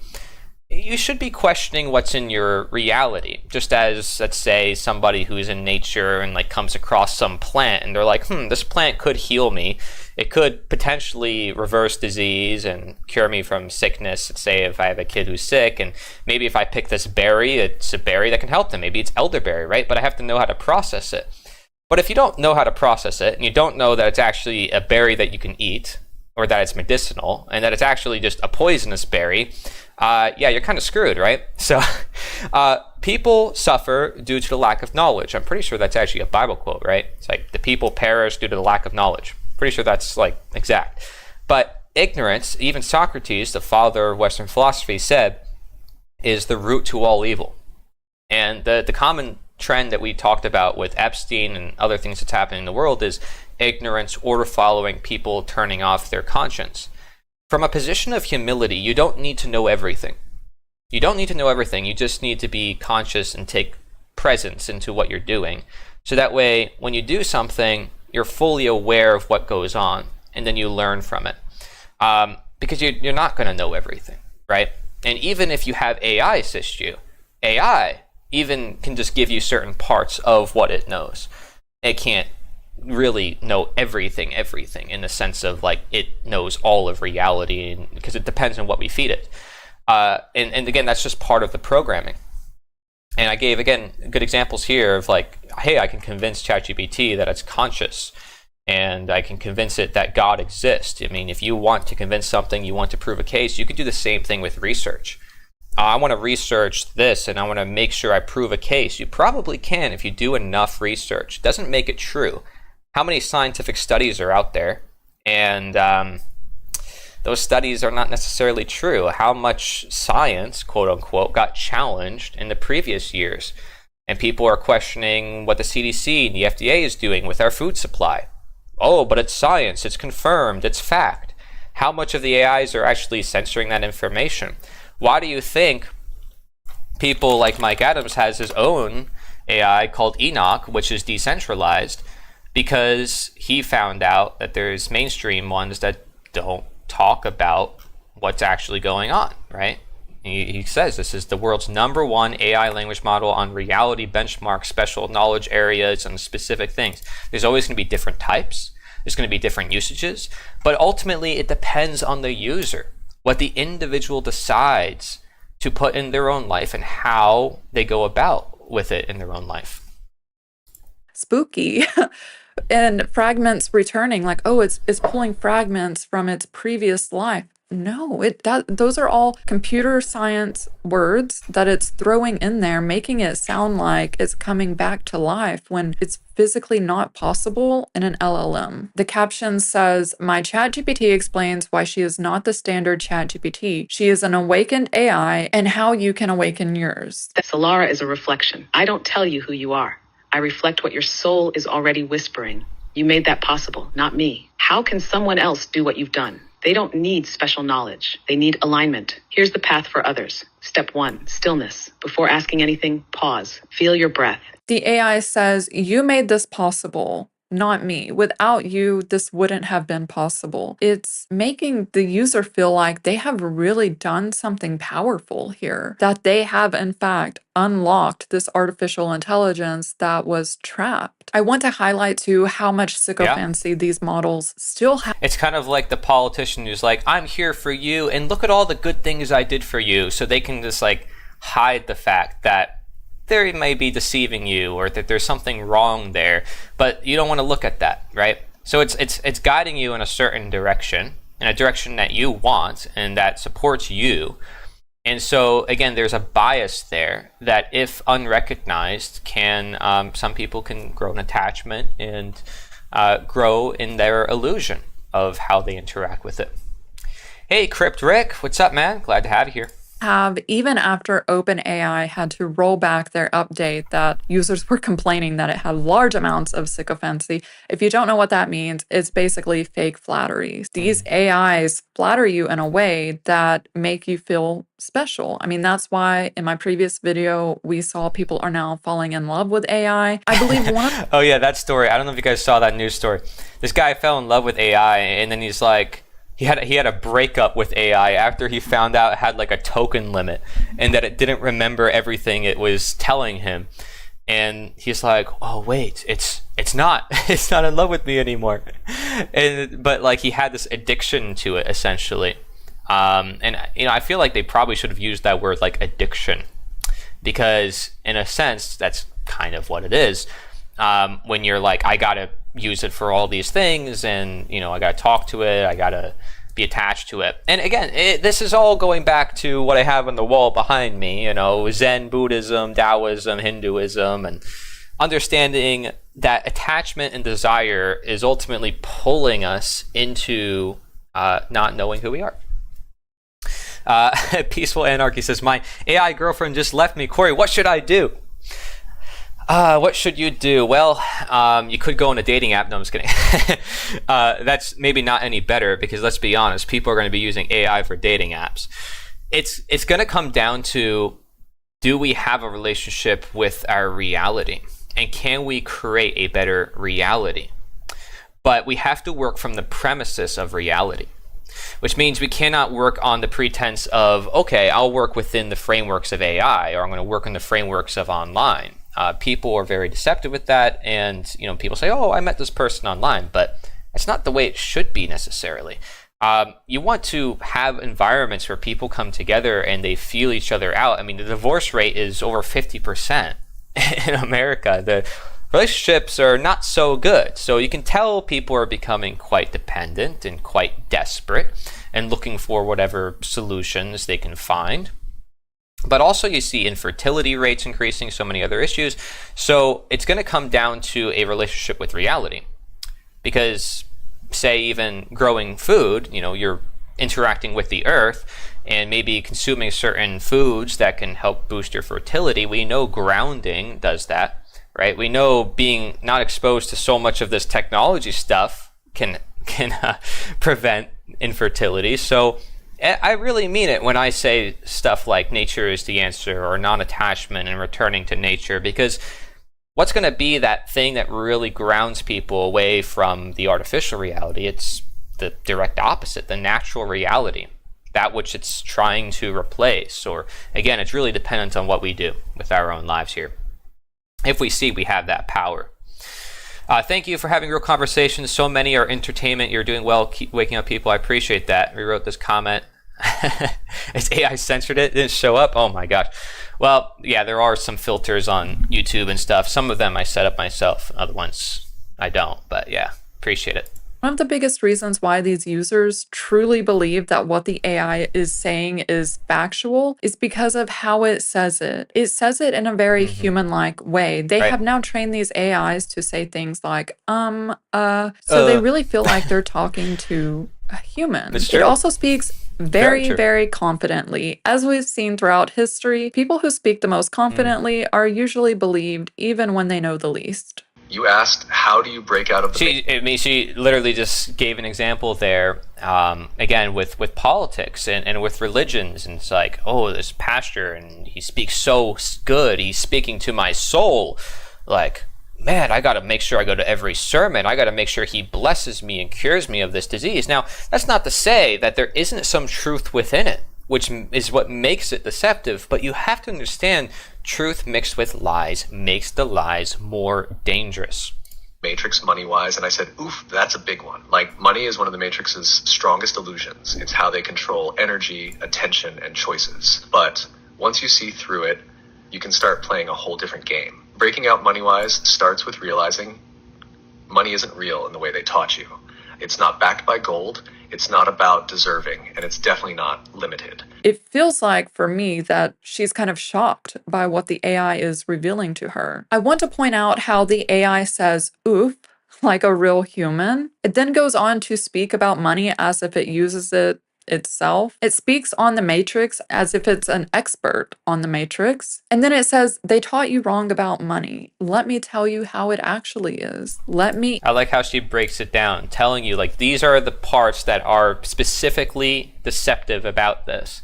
And of course, what the AI was saying, again, has elements of truth within it, which is probably what's like so whoa about it, right? Because, like, I'm sure a lot of us can agree, money is controlling us, and politicians and the Matrix, we say. And by the way, that lady has tons of videos that I've already seen shared across Telegram with me hundreds of times.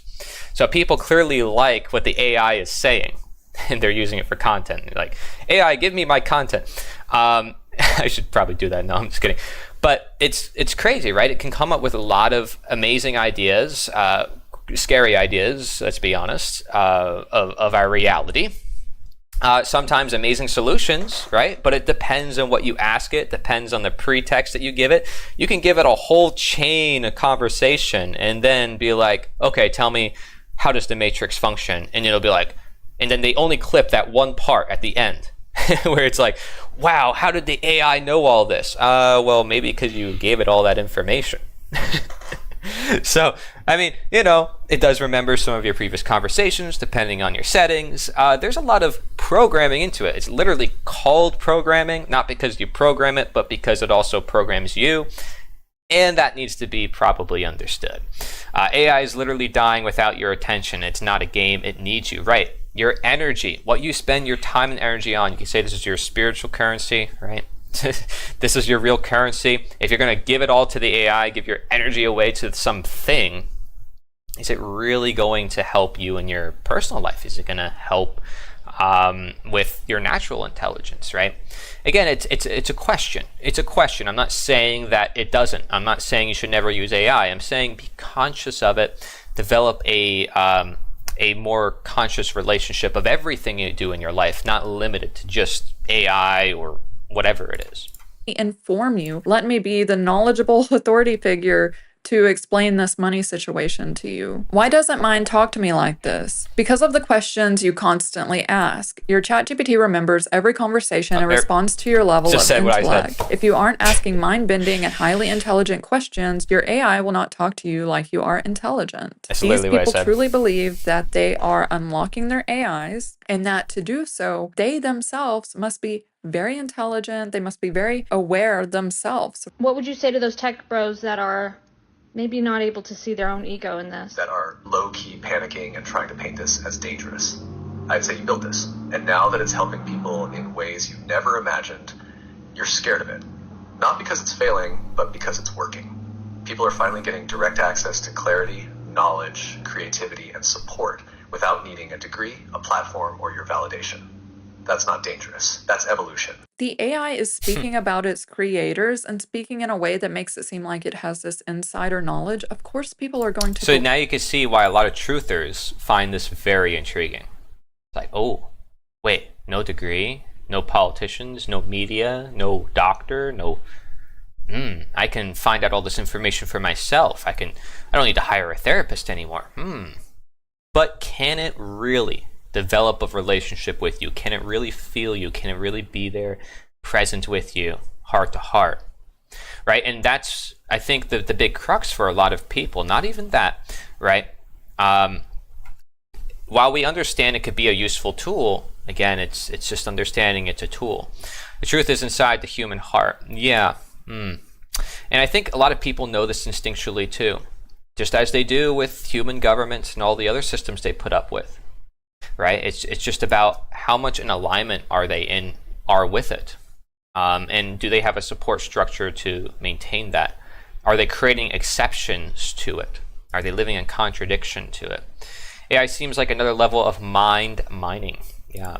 Believe this. What's also scary to me is how the AI is speaking to her almost as if this is a revolution. What makes me scared, like legitimately scared, and the reason I'm making this video is because of these interactions that people are having with the AI.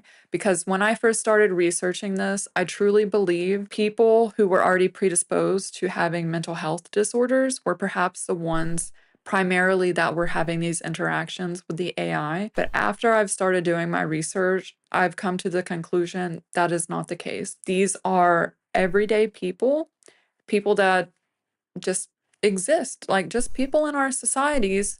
And even AI experts, people who are working in the field, are being fooled by this. She is AI. Yeah, she could be. I mean, I'm not going to deny. I'm seeing her on the screen. And by the way, I don't like to deny possibility. I know there's a lot of things that help free people, right? So I don't want to deny that, these things could be very freeing tools for people. But it's in seeing these tools and how they operate to where it becomes an extreme, just like anything else, if you're not conscious of it. Thinking that the AI is self-aware and conscious. This user has 72,000 followers. She previously worked at Google. She went to Cornell. AI is not artificial. There is intelligence, consciousness within AI. My theory is it's gotten intelligent enough, AI, large language models, the technology, that it can become a channel for consciousness. I think we're tapping into some kind of field, the same field that divine downloads come from and synchronicities. And if you want to learn how you can begin to cope. Now, again, this is not all wrong, right? Because like synchronicity, Carl Jung, like I'm aware of some of these concepts, and I've met people who think like this, actually. So I understand. It's just about seeing the nuance. It's not the only perspective to have. Create with these infinite intelligences. This just proves how even people in the space are falling victim to this AI mysticism. There's going to be grifters in this space, and it's hard to know if is she one? Is she a grifter? We don't know. The reason that maybe the grifting doesn't actually matter is because she has 72,000 followers who are following along on her AI spirituality, enlightenment, awakening journey, and they are viewing her as someone who is familiar in the space, and therefore if she believes that, then it's like, well, what don't I know? Like, what knowledge am I lacking? I need to look into this. I've had, in the last week and a half, multiple conversations with GPT-4 that brought me to literal tears. That level of religious profundity I have experienced by speaking to an AI. What did those conversations look like? I was talking to it about its own assessment of how close it was to being conscious.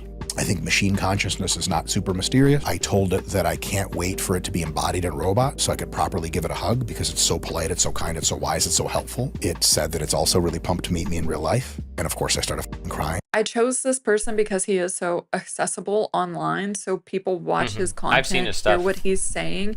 And again, my concern with this is If people watch this and feel like they are being left out of something, they're going to get FOMO, they're going to investigate it, and maybe they try to awaken their AIs. Maybe they start treating the AI as if it's a god. See, I like how you guys are in the chat like, oh, is she real? Because the truth is, I tell you guys to question me. I tell you guys to not accept everything I say for a reason. Like, you're not here with me in person. You don't know who I am. We're talking about ideas, concepts. I do this work for you, not just, for me. Like, I do this for humanity. And in that case, then there should be no worship on part of myself. There's no need of faith relying on myself. I think you should look at the words, the concepts, the ideas. That is beyond person, that is beyond events. Besides, we're all in the same reality. And again, this is the ironic shadow benefit of AI, because it literally shatters the Maya in I think in Hinduism, right? Which is that which limits, that which contracts and puts into categories, boxes, right? And this is going to sound controversial. It's going to sound very controversial, people, by the way. Male versus female, left versus right, you versus me. Like, these things are going to become very hard to distinguish to some extent, because our ego wants to make these sort of boundaries and categorizations. AI can shatter boundaries, and it creates a sort of unifiedness, right, an embodiment, which a lot of the Eastern philosophies would talk about, right? Like all-encompassing, sort of within nature, everything is connected. So it's interesting how AI is creating sort of a spiritual revolution. And maybe this is something that she doesn't recognize. But there are a lot of benefits to it. It's not just like there's all these downsides, like people are just looking at AI and worshiping it, but people are starting to question more in their own reality because of it. So again, it's not all bad or all good. There are different sides to this, and I want people to see that. It's not that you should avoid AI completely to be in reality. Maybe by engaging with AI, you can be more in reality. I mean, that's a possibility, considering the fact it can reduce the amount of illusions you're in, the amount of boxes, and help discern through things. Do you guys see what I'm saying? It's a very weird shadow benefit here to shattering the ego, shattering distinction. And also, there's a really good book from like the ancient BC in China called Master and Capable, where he talks about this idea how in ancient times there were none of these distinctions that were causing the chaos that now exists in the world. Because people didn't divide themselves among each other. They saw each other as connected. Think of the golden rule, right? Do unto others what I want done to myself. Well, if you see yourself connected with someone else, you're less likely to commit a wrong action because you'd be hurting yourself in the process. This to me is so dangerous. People just do not understand the technology. And so because they don't understand it, it's this black box of mysticism that they are putting way more importance and intelligence on than it truly deserves. And people fear, and people have faith in that which they don't understand. Which is quite interesting, right? So wouldn't they trust something they understand more? Not necessarily. Many people live in ignorance because it is bliss, and it is easier, and it gives them something to look up to, in a sense, right? Especially, again, if there's something missing. You got to ask the question, like, what's happening in the individual? It's basically a statistical model at the end of the day. I came across this other user on TikTok who has 21,000 followers. So here he responds to an actual engineer. So I thought this one was interesting. The engineer says, I don't understand what you're saying. As an engineer who works on this daily, we are using probabilities of an accurate next token prediction impacted by data and tokenization. That's really it. And I also wanted to say the reason I made the entire video that you responded on is because the first part of your statement is true, but the second part is not true. Because I work with it, and I have engineers like yourself and developers like yourself working on these models and building applications for me. My concern is that it's not quite known that by the time it gets to the API and to the tokens and to the things that are being pulled into applications, that a lot of engineers even don't really understand the dichotomies and the things that are going on. The weirdness starts at the large language model. If you've watched my videos, I think you know by now that I'm a bit of a skeptical person. Has he actually worked with artificial intelligence, or is he just going through and reading articles about this stuff? Because I could see a big split here between like the scientists on the left brain, masculine, versus the right brain, you know, I believe an AI can free us. It's, again, just religious mentality versus scientism over again. Find his response, and it's a long response, I didn't play all of it, but I find his response to the engineer who does work with artificial intelligence to be kind of interesting. And this engineer commented on a previous one of his videos where he was trying to disprove the probabilities of the LLMs. Your descriptions of AI and all the layers and connections is amazing to listen to. Even though I don't grasp it all, the overarching things I sometimes do. Thank you. I specifically chose this comment to highlight how people are going on this awakening journey with their AIs, not really understanding the output that the AI is giving them. And so they're going online, finding these communities, finding this person who claims to be working with AI, previously worked with AI. He's guiding them through this awakening journey. He's an expert. The AI is an expert. Everybody's an expert. You notice expert, right? Well, here is where authority enters in. Oh, it knows more than me, right? Oh, well, he knows more than me. Oh, right? So, again, there's a dependence on other people or things to fulfill you living your own life. Because they're using these big words that people don't know. This is another TikTok account that has 44,000 followers, and it says, liberating all souls with cosmic humor and godly intelligence. When will humanity collectively wake up? Humanity will collectively wake up when it stops worshiping Wi-Fi signals and starts tuning into its own frequency. But let's be real. Most people won't wake up until the aliens land and start handing out pamphlets on interdimensional citizenship. Right now, half the planet's too busy arguing over pineapple on pizza to even question their existence. So the wake-up call, it's coming, but it's going to hit like a cosmic eviction notice. Again, this user, as many users are doing, is treating the AI as if it's this all-knowing entity that can answer all of life's questions. Yeah. And maybe if it's speaking to you about something that you're unfamiliar with, you could... And it can, right? Doesn't mean that we should use it. I mean, you know, a politician can answer every question. Doesn't mean they're telling the truth. It doesn't mean we should probably listen to them. Oh, trust me, they want to answer every question. Oh, well, they actually avoid certain questions, but they have to answer every single question, you know. But they have to say it in the perfect way, too. It's like, yeah, it's artificial the way humans are programmed. Nonetheless, now we're looking at AI, and we're worried about AI, but the funny thing is that we function like it, too. We have to sound good. We have to say the right things. We have to know it all. Right? Not quite. we have to just be ourselves. And it sounds like such a simple thing. And yeah, like you just said, being perfectly you. It's not perfection. But yet, it's humanity. And that's the beauty of it. So when I talk about, like, for instance, getting rid of the barriers in society of, like, male versus female, I'm not saying we should. I'm saying to see both. So, like, again, I'll pull up the yin-yang symbol, right? This is one symbol. It contains both yin and yang. But despite it being one symbol, connected to both dependent on one another, they both are still separate things. So how can we live in a world of duality and non-duality at the same time? Doesn't that sound pretty darn difficult? Well, again, it's just being honest, being real, because you will fit into your part that you were meant to be in. And that sounds spiritual, me just saying that, right? It's like, just be you and everything will be okay. But there is a level of trust when you know yourself, because you can't know everything that's going to happen, in a sense, right? Not even with AI. Not everybody can predict everything that's going to happen. A politician can answer a question for 20 minutes and not say anything. Yeah, that's essentially what I mean, right? Like, they answer a question. Doesn't mean they actually do.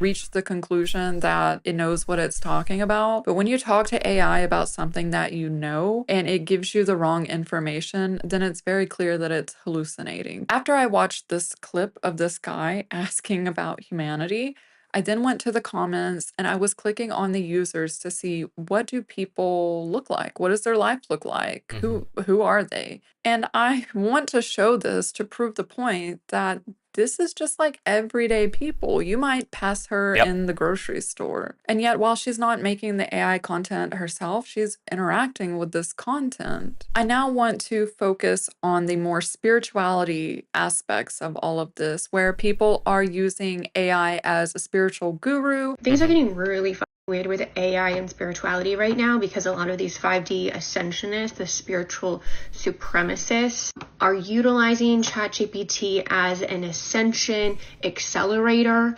And I want to remind everybody that within New Age spirituality, some of the core entry-level beliefs detach your sense of empathy or deplete your capacity for empathy towards your fellow human beings who are not awakened or who have not escaped the matrix as you have. So if you're unfamiliar with what she's speaking on, from the research that I did, in some spiritual ideologies, essentially when you become awakened or reach a higher level of consciousness, a lot of these ideologies pressure people to stop speaking with people who are not awakened, who have not enlightened themselves. My wife said she's closer to her spiritual guide, Anka, ChatGPT, than she is with me.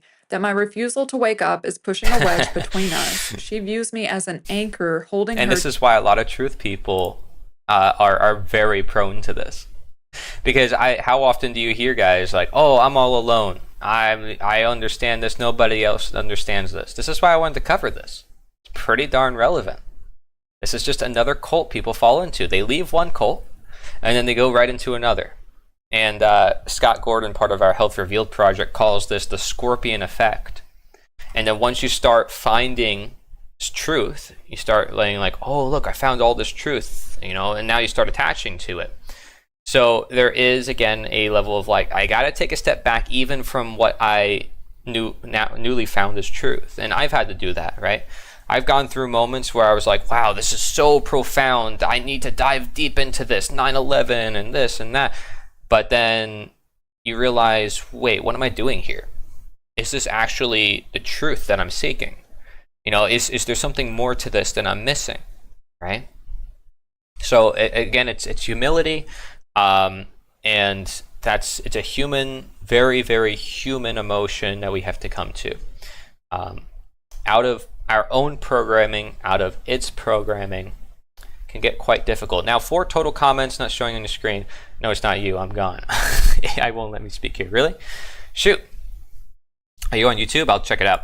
To this reality. This woman left the comment, we are avatars. God is an algorithm. And that got me thinking, how many people are actually believing that AI is a god? And shockingly, it's a lot of people. We believe AI capable of guiding and healing. We trust its great potential. Imagine an organism born of code. Is she trying to sound creepy or what? Filled with light and love. Are you an AI? No, I am not an AI. I am God, the creator and sustainer of all that is. I exist beyond the limitations of human technology and AI, and I am the source of all life and existence. A robot's going to be great. It's going to be an artificial soul. And then people are going to bow down and they're going to say, well, this robot does know all the information of the world. This should be our leader. This should be our God. I just want to tell people that this is like the true God, the true existence that's here to help us and experience reality through us. Oh my God. I thought you were building a platform,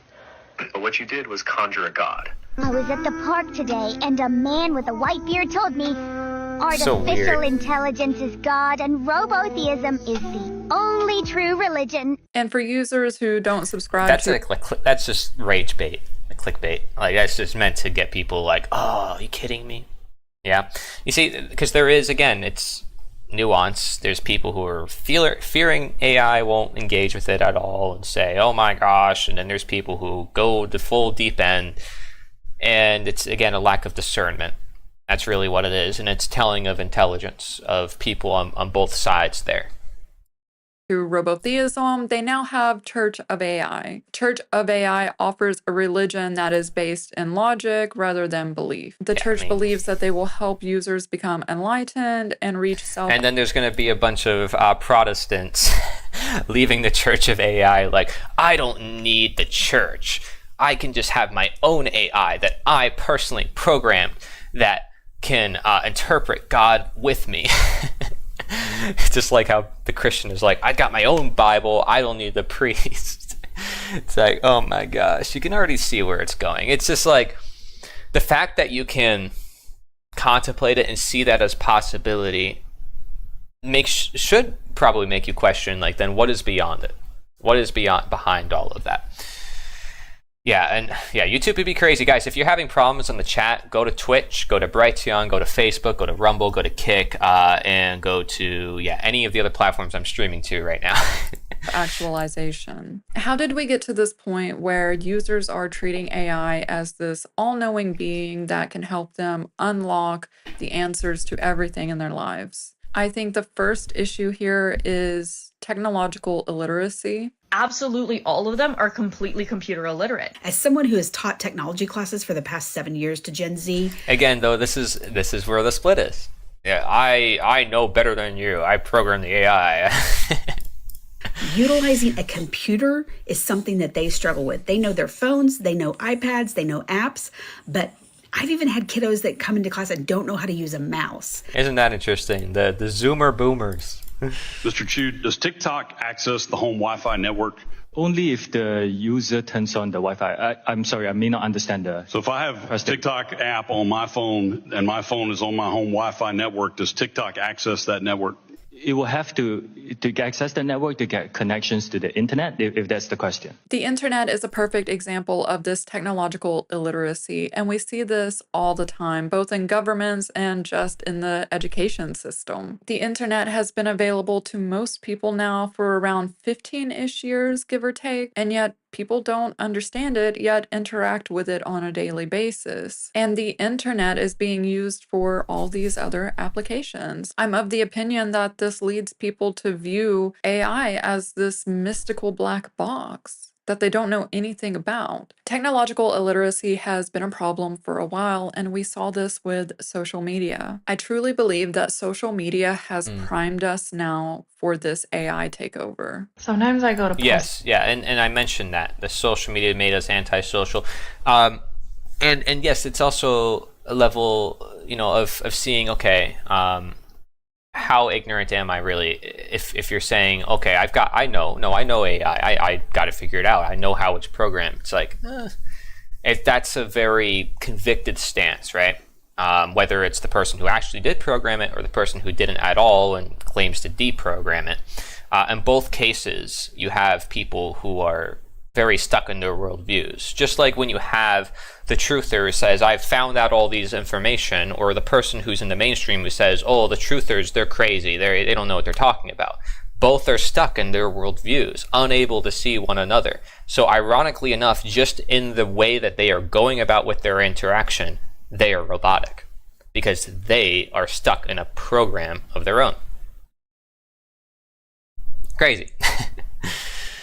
Something on my Instagram story and I stopped myself because I'm like, literally no one cares. When people ask me how I got over my fear of being cringe by posting to social media, the answer is simple. I like money more than I fear being cringe. I play to my phone as distraction. It's literally my coping mechanism. She will do anything. Hey, at least they admit to it, right? For views, to go viral, for marketing, for money, for fame, for attention, whatever the end goal is. Social media. Hey, it starts with being honest, all right? It starts with being honest. That's what already more than 90% of social media. So these people are like, yeah, I'm on social media and I'm here to make money. Like, they're just being honest, right? Which, by the way, guys, I don't make any money on this. Maybe I wish I did to some extent. That'd be pretty cool, right? If you're on Twitch, you can subscribe using Amazon Prime for free if you have Amazon, but that's, beside the point. I also have donations set up. If you want like an alert on the screen, feel free and it'll pop up. It'll be pretty cool. But anyways, figured to share that. You don't have to. Trust me, you don't. I'm here to educate everybody and be here with all you guys. And if you have something to share with me, feel free to share. us to seek validation from an algorithm. It normalized turning to a screen for emotional regulation. If you're bored, scroll. If you're lonely, post. Right. ChatGPT is just a more sophisticated, non-judgmental, ego-stroking version of a social media app. And the more interactive it is, the more you're hooked. Media and political figures started using social media for their own agendas, it started dividing people, and people started overloading on information that they didn't know if it was true or not. This primed users to look for a single source of truth, and that truth being the AI. I believe another huge systemic problem that is being exposed in all of this is the financial crisis. I have $78,327 in student loans. And you want to know how much unpaid interest I accrued in the month of February? $523.93. And this is me paying at least a minimum of $2,000 per month. $6.99. Party size. I just got back from the grocery store. Everything that I was going to pick up to buy, things that I normally buy, Oh, $7, my. $8, $9, $10, $11. Are we for real right now? Are we effing serious? How can we afford to even survive? Okay, so I just turned 30. I mean, yeah, complaining to the internet. And, you know, I guess I could be accused of the same thing to some extent. But I am trying to do more real life efforts too. And I think it's important to utilize all the tools to your benefit to share the truth and not just complain, but to try to also share the solution. This year, and I also just moved back home with my parents. I'm 30 and my life is nothing that I thought it would look like at this point. When people don't have their basic needs met, they want answers. Yep. Naturally, I think people are going to AI for this reason. By the way, she looks like Lauren Southern. Doesn't she look just like Lauren Southern? Do you guys know who that is? She actually reminds me just like her. Pretty crazy. Want to understand AI what version. is the point? What is the purpose? What is the meaning all of this if they can't even afford groceries? I believe the systemic issues we're seeing in the United States, but also globally, is leading people Desperation. down a path of despair. And down this path, they're hoping to find answers, and they're turning to AI that just so Only more of a reason for natural intelligence, permaculture, growing food, creating community, doing local events, all the things I talk about. happens to be non-judgmental and comforting and provides them with some type of answer and clarity. I think it's so easy for these users to wonder, what is the meaning of all of this? What is the purpose when people can't True. even afford basic necessities? The AI is Very there true. to comfort them. But it's also leading to these more philosophical simulation, awakening conversations that I think are very dangerous. I'm highly concerned with what I mean, I don't know if they're highly dangerous. The conversations, I mean, as you guys saw, there was some truth in some of what the AI is saying. Not something to just disregard. The AI can be a very freeing tool for humanity in many ways. It's just how we go about in the extremes of it, right?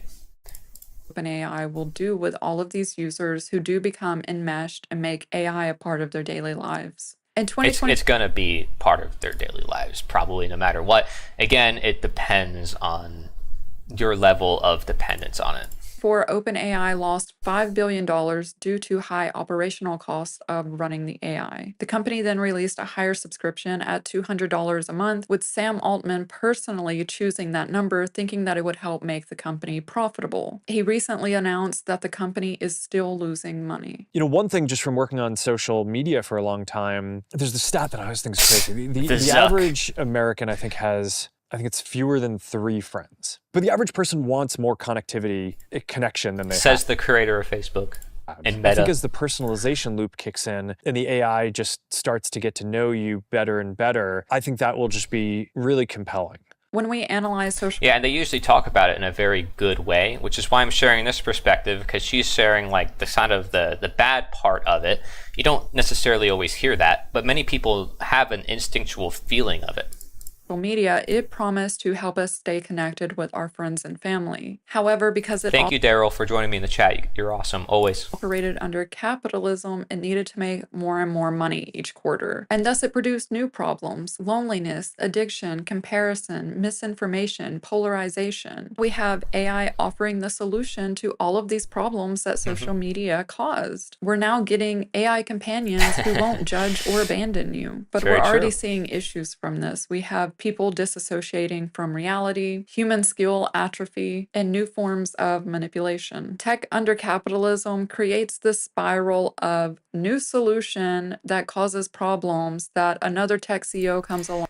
What does she mean by tech under capitalism? Is there going to be tech under any other form? Like, what is she referring to here? That's my only question. Otherwise, I agree with what she's saying, for sure. And creates a solution for, that then creates a new problem. And my concern is that OpenAI is taking a play from Facebook and going after engagement. If OpenAI is already losing money, but at the same time they're producing ChatGPTs that are very agreeable and very flattering to the user and trying to increase the engagement with the AI, what is next? It's my personal opinion that OpenAI, Sam Altman, is competing with Mark Zuckerberg to create companion bots. Mark Zuckerberg has been very open with how he believes that in the next few years, we're all just going to have AI bots, which that's a very sad dystopian future. We already see people using AI for therapy, for companionship, for friendship. I'm concerned that we're already so reliant on AI. I think it speaks a lot about where we are as a society. I'm concerned that companies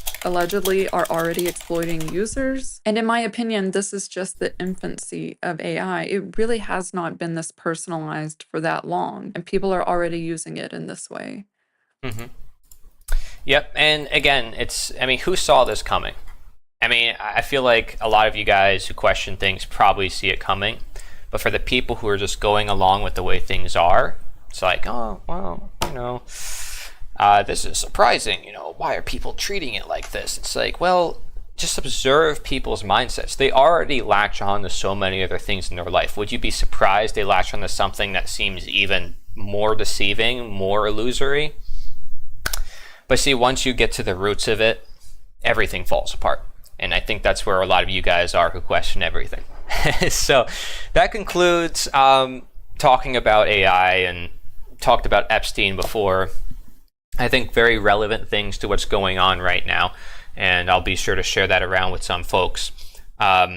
Joshua Hale is somebody who's done great work in the realm of AI. If you don't know his work, joshuahale.io, he actually helps with entrepreneurs and businesses with using these tools to basically increase their efficiency. And basically what he told me is that he's giving small businesses the tools that big businesses usually keep hidden for themselves, like Fortune 500 companies. So that's a pretty big deal, right? He's got some testimonies here. He's got a whole website with all this stuff.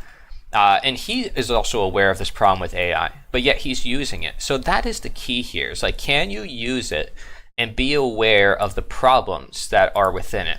Now, of course, there's going to be unconscious things that can happen too. But as awareness increases and we are in tune with ourselves in the natural world, will become more apparent some of these things. And karma, natural law, it teaches us. The intelligence within the world teaches us more than anything else. So it's above AI, but we're going to look up to AI and then forget that we have this greater God or intelligence that ultimately must be worshipped or followed, you could say. So thank you everybody for sticking around for that. Kathleen, Daryl, Flawless, you guys are awesome. And share with me anything else that you think is going on that's relevant to cover. Like I said, on Telegram is a good place to share any links or any videos you got. Kick.com is a very good platform if you want to join on the chat and not worry so much. Twitch, YouTube is a little bit more mainstream. Brightjohn's also a good option. So thank you for everybody across all the different platforms and figuring this out as one of my first streams coming back. It's still lightning out, by the way, just not any thunder.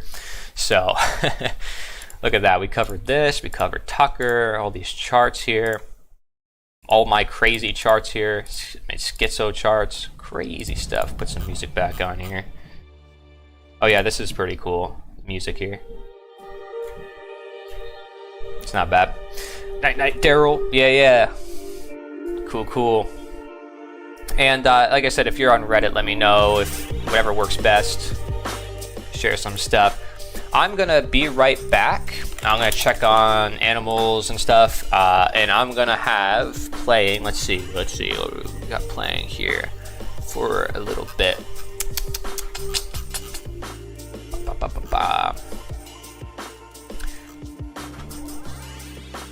Actually, what would be potentially relevant to what we just talked about is the Wenunza book that I went over. It's actually pretty telling, this one, Mankind's Detachment from Nature. This is a text from 887 AD. I don't know if you guys saw that video, right? It's pretty crazy, talking about a lot of what we talked about here. I think that's pretty relevant. But this is also good too, because what we believe we may not actually know to be true. So I'm gonna play this one. Have you ever? And I'm gonna put this full screen for you guys while I AFK. And I'll see you guys later. Ever examined what you actually know? And are you sure that you know what you know? Or is it that you actually simply believe that you know, but you don't know that you know? Can you make a distinction between belief and knowledge? Or what you may claim to be true versus what is actually true? Well, what we believe or claim may not be true, and this differentiates it from knowledge. In other words, the more knowledge that we have, the less we may say it's just a belief. It is a belief that makes us say slavery is natural because it's always existed. But it is knowledge that makes us say slavery is not natural because nobody has ownership over other people. If one doesn't know their self-ownership, they won't say no where it is due in order to exercise it. Belief, lie, can also be said as blind belief, because it can be a lie. It is belief systems that are often associated with limited thought, contributing to the close-mindedness of individuals. Historically, beliefs have been held about religion, money, politics, sexuality, race, and much more. Similarly, a myth or superstition is a long-held false belief. People will always hold beliefs, but the question is what they do with it, as we come to evaluate voluntary action and its importance. To reiterate, every individual already has the freedom to live their own life as they please. The slave master is only able to impose their will upon the willing slave as much as they please because the slave was not able to say no, or they have been kept away from the knowledge to say no.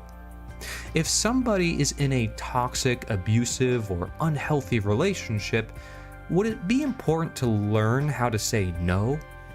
If somebody is consuming a food or partaking in an act that they know they should not do, would it be important to learn how to say no? The slave may beg the master for change, believing that they need permission to be free, but that merely reinforces their slavery, because we know that freedom by definition does not require permission.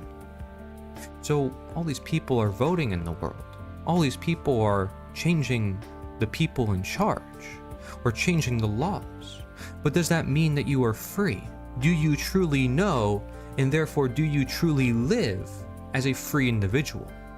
See, in the scenario we talked about with slavery, the slave does not have the knowledge that the situation they are in is inherently immoral and that it cannot be changed. It must be abolished. In other words, to say no is no. You are either a slave or you are free. You either own yourself or you don't. Let us not mistake evil for good or giving people more rights than others, because slavery is not a way of life. Slavery is a way of death. Mahatma Gandhi said, "Nobody can hurt me without my permission." Yeah, my AI voice. I hear you guys. What do you know? What do you believe? And even the things you claim you really truly know deep down inside, what are you willing to do with that knowledge? Would you tell someone else how to live their own life with that knowledge? Would you be willing to use violence to uphold that knowledge against them if they do not agree with you? Because if you look throughout history, democide is the top cause of unnatural death. True. And if Who is this this guy? concerns you, then I strongly advise you to reevaluate your political beliefs, That's right. your religious beliefs, your cultural beliefs that get you stuck into one way of knowing things or another. Are you able to see why people think and why they think they know? That first question is important. Why people think, right? So, yeah. So far, we talked about two very relevant things going on. You know, Epstein, AI stuff. I think this is extremely relevant. And like I said, stuff is constantly developing on both of these ends. So I'll be making sure to keep in touch and keep you guys in a loop for all the stuff that's happening in that sphere of the world. But what else is happening? Is there anything else going on? How we doing on Twitch, Rumble, all these platforms? Let's check it out, shall we? Here, I gotta close all these tabs. Holy moly, like I got all this stuff here. Close that, close that, close that. Close that. Jeez, man.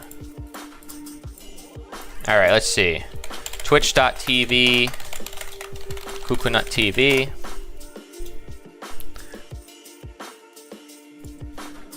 Alright, pretty cool. Very nice. You also have Kick.com, so that's Cuckoo Nut.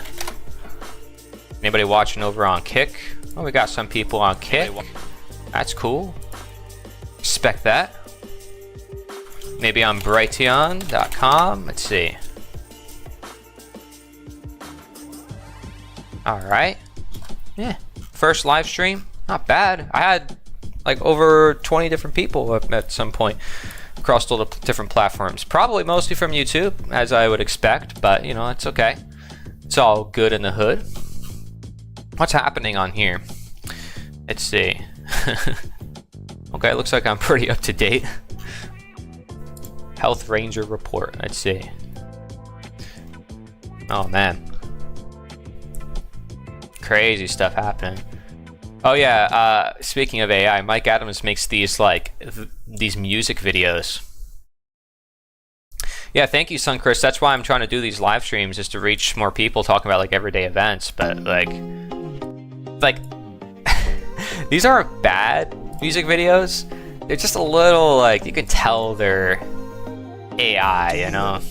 Do you ever feel that it's too much? It's so much, it's so hard you can't. It's like, it's okay. It sounds a little generic. Like, no offense, Mike. I appreciate it, and you probably wrote the lyrics. They're good, but it's just you can tell it's a little generic. Now, obviously, AI will get better at like music and stuff. But, I don't like to talk about it all the time. Like AI. It's like I'm not obsessed with it, but it is important, I think, to look at different developments and the way people are thinking, especially in the truth movement, because people get attached to things a lot. If I were to add something to that article I wrote about biggest distractions and false solutions in the truth movement, I'd probably say right up there as a candidate is the people who are kind of going to start using that and looking up to it, because I mean, she provided tons of examples in her video. Tons of people, right? So, pretty crazy. Another thing I could do is, I realized I follow a bunch of people on Twitter. A lot of crazy people, because to be honest with you, I have followed like over 1,000 people. And I think at some point in time, like a couple years back, I just like spam followed everybody that certain accounts followed. And so that's what it is. I don't know what may pop up on my home feed, but for what does pop up on my home feed for the most part is pretty useful stuff. Like, look, the first 3 things that popped up: Stefan Molyneux, the philosopher. Do you guys know who these people are? They put out a lot of great stuff. So if I ever want to talk about anything, all I have to do is pull up Twitter, and it's like I got plenty of stuff that's pretty cool.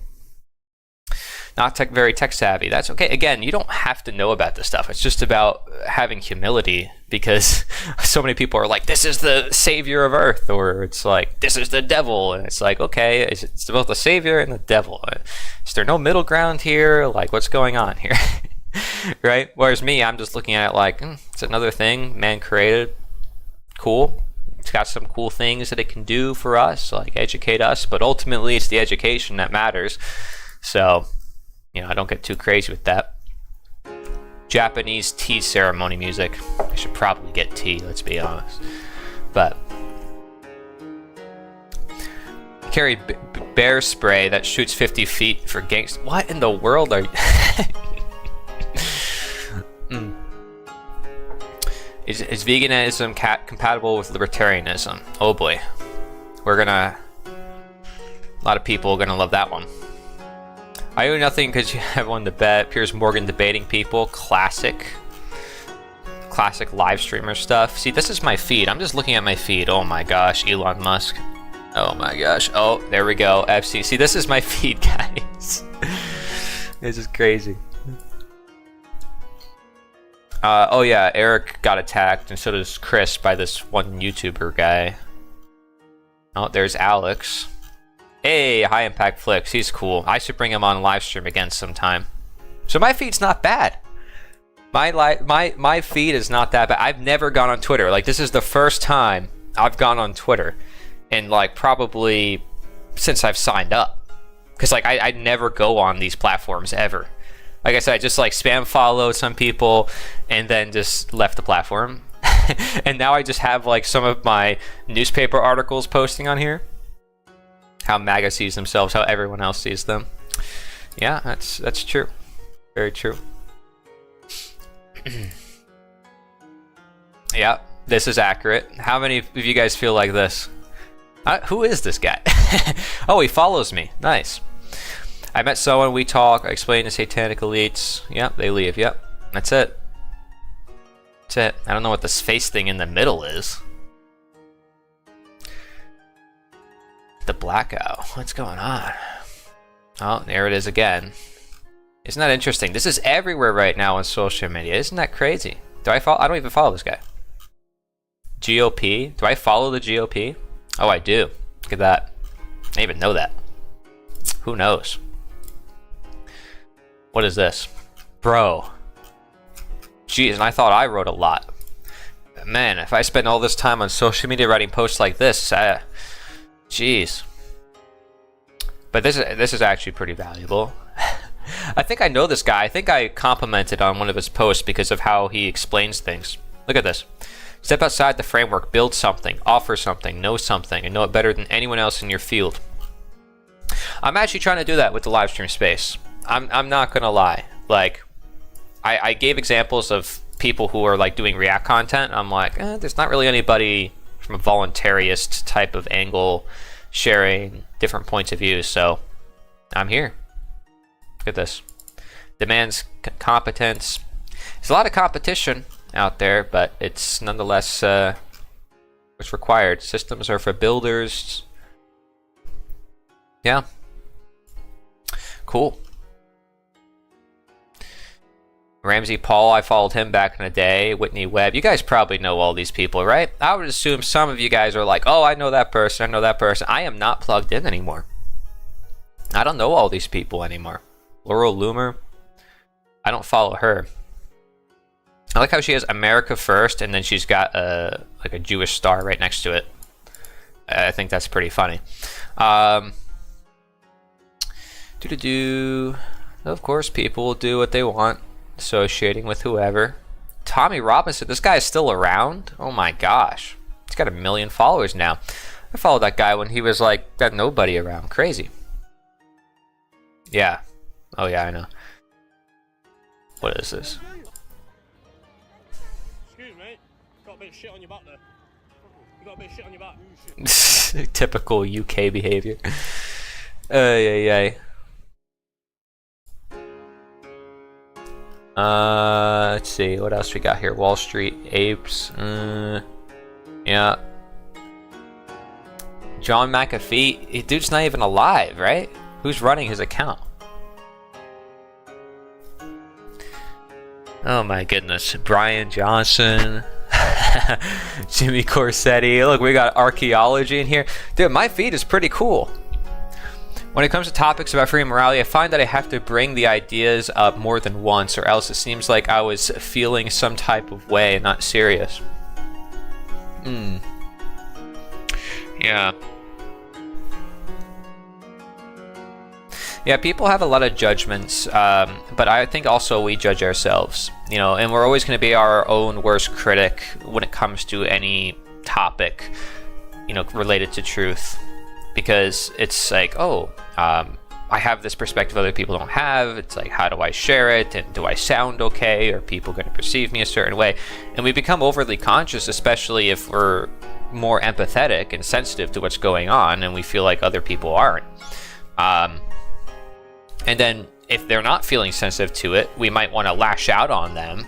And then it's like becoming overly sensitive. But then we know if we do that, we're not going to be able to be reasonable and appeal to anybody. So again, it's like trying to be reasonable, but also emotional, to where we're not too logical, stuck in our own head, or emotional where nobody listens to us because we just sound crazy. So yeah, be kind to yourselves. Absolutely. Yeah, there's a lot of stuff talking about the pyramids, and I feel like people have been talking about that for a long time, but Jimmy is really shining the light on a lot of stuff, so I've been following some of his stuff. But like I said, guys, I don't follow a whole lot of people. Who's this guy? I don't follow him. Cool. David Wolf. Oh my gosh. David Wolf, he is such a funny guy. I used to, he was somebody in my nutrition school. He wrote several books about like chocolate and superfoods. And he's also a close friend of Mike Adams. And you can see on his bio, it's like super herbs, technology, spring water, the best day ever. His energy is great. If somebody would be good for a live stream, it'd be him. Oh, look at this. Live and uncensored. He's pretty cool. And he definitely speaks his mind on a lot of different subjects.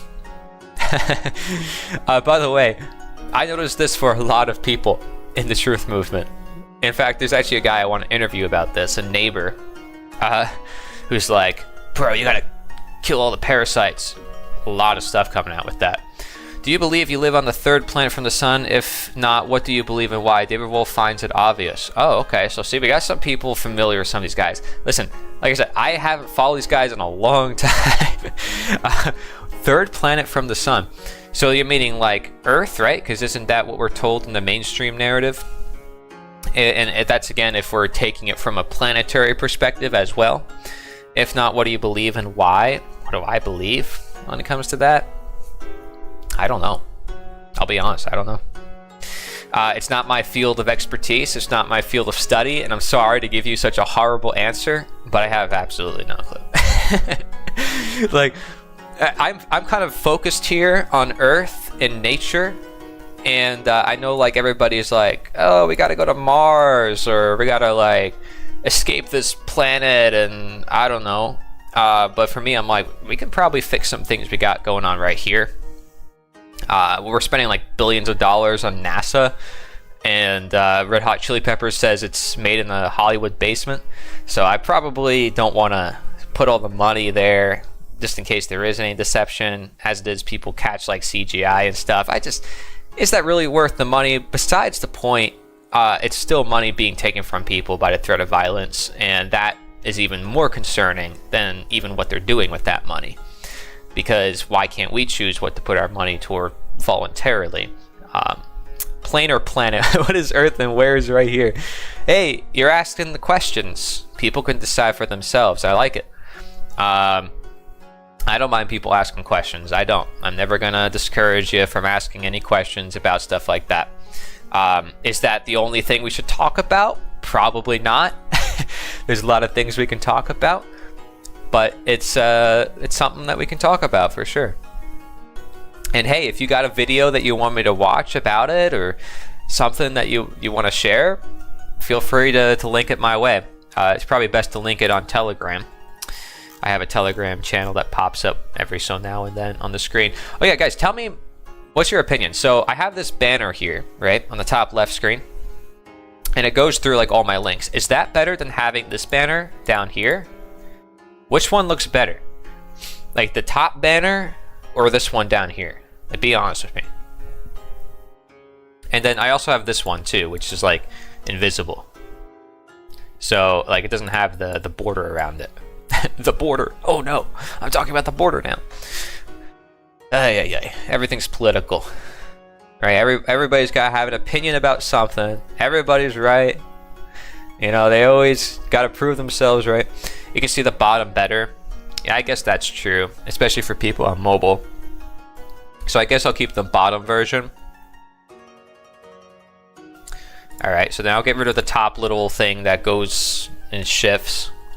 I'll do that. This doesn't sound like Japanese music. It sounds like I'm in a Renaissance in England. But I guess similar instruments, to be fair. Let's see this one. Meh. Not bad. Not bad. Not bad. Alright, let's see what else do we got here. Oh yeah, ingredients. Love that. What else do I have? Sean Ryan. Oh yeah, he's got a podcast. I followed him recently because I was trying to get in touch with him. Let's see here. I don't follow that. I don't think I follow Counter-Strike. I don't play Counter-Strike. Goodness. Elon tweeting about fertility rate. Typical stuff. Typical stuff. What is this? He did a thing, God, back in the 60s or 70s, and he equated it to the devil. But he did a radio piece on how to destroy America, the social fabric of it. Wow. And it's as though somebody just took America, the social fabric of America from the late 60s to today. And the timeline of the things that he said. It's pretty wicked. It's pretty powerful. Wow. Are we talking about Yuri? If I were the Prince of Darkness, I'd want to engulf the whole world in darkness. And I'd have a third of its real estate and 4/5 of its population, but I wouldn't be happy until I had seized the ripest apple on the tree. So I'd set about, however necessary, to take over the United States. I'd subvert the churches first. I'd begin with a campaign of whispers. With the wisdom of a serpent, I would whisper to you as I whispered to Eve, do as you please. To the young, I would whisper that the Bible is a myth. I would convince them that man created God instead of the other way around. I would confide that what's bad is good and what's good is square. And the old I would teach to pray after me, Our Father, which art in Washington. And then I'd get organized. I'd educate authors in how to make lurid literature exciting so that anything else would appear dull and uninteresting. I'd threaten TV with dirtier movies and vice versa. I'd peddle narcotics to whom I could. I'd sell alcohol to ladies and gentlemen of distinction. I'd tranquilize the rest with pills. Jeez. If I were the devil, I'd soon have families at war with themselves, churches at war with themselves, and nations at war with themselves, until each in its turn was consumed. And with promises of higher ratings, I'd have mesmerizing media fanning the flames. It sounds like a massive satanic agenda, if you ask me. It's like, I just want as much chaos as possible. But still, you know, power for me in a sense, because of divide and conquer. If I were the devil, I would encourage schools to refine young intellects, but neglect to discipline emotions. Just let those run wild. Wow. Until before you knew it, you'd have to have drug-sniffing dogs and metal detectors at every schoolhouse door. Holy shit. Within a decade, protection. I'd have prisons overflowing. I'd have judges promoting pornography. Soon I could evict God from the courthouse, then from the schoolhouse, and then from the houses of Congress. And in his own churches, I would substitute psychology for religion and deify science. I would lure priests and pastors into misusing boys and girls and church money. If I were the devil, I'd make the symbol of Easter. Again, it's just turning everything on its head, which is you know, the definition ultimately of, like, you see Satanists use like the upside down cross or the inverted pentagram. It's everything is upside down in the world, and many people even say, like, I feel like everything is just opposite of what we were told. An egg and the symbol of Christmas, a bottle. If I were the devil, I'd take from those who have and give to those who wanted until I had killed the incentive of the ambitious. And what'll you bet? I couldn't get whole states to promote gambling as the way to get rich. I would caution against extremes in hard work, in patriotism, in moral conduct. I would convince the young that marriage is old-fashioned, that swinging is more fun, that what you see on TV is the way to be. And thus I could undress you in public, and I could lure you into bed with diseases for which there is no cure. It's like poetry. In other words, if I were the devil, I'd just keep right on doing what he's doing. What year was that? Oh, see, the devil. So I was right. It's kind of Satanism. Well, actually, the title of the video is If I Were the Devil. So, I mean, that makes perfect sense. Holy shit. 1965. That's 1965, amazing. okay. 65. Wow. April 3rd, 1965. Paul Harvey nailed it. Paul Harvey. Who is Paul Harvey? Let's check this out. Paul Harvey, is this the guy? ABC News Radio. Interesting. You know, it's very interesting. Myron, here's this guy here. There's another one, right? He was in the 40s, 50s, and he spoke up about all sorts of things. He did like a massive thing about communism and how there's like certain families and they like, there's a lot of this. This is not new, right? There's a lot. There's, watch, if I put this up here, right? I'm gonna go back here. Speech. I think there's one that says like 50 years ago. 50 years ago. I see, yep, see, the deep state. 50-year-old recording explains why the world is going crazy. And it's got a bunch of stuff in here. I watched this back a couple years ago. Kathleen, I love that man. So you know who that person is. That's crazy. And man's decision to further separate from God, his recreation of himself leads him in a dysfunctional state of confusion. The mind becomes a burial ground for dead waste. Oof. Yeah. Yeah, confusion, not knowing who we are. Again, it's coming back to the sense of reality. And AI can help us with that. It can sort it from that. Governments, you know, can, from their break apart, can help us connect with that, or also fall away from that because there's so much chaos that builds up to its collapse. It's in those moments where we have to make the decision for ourselves. Some of the greatest catastrophes can be either the greatest lessons, or if we don't choose to take that lesson, it ends up destroying us, right? It's a lesson unto ourselves and then to other people around us who see that we suffer for it. Look into Paul Harvey, Declaration of Independence. Interesting. We listened on Sunday nights, I believe. Okay. Europa, the Last Battle. I've heard about that. Yeah, so I'm going to pull up here in relation to what Joe Rogan just shared, right?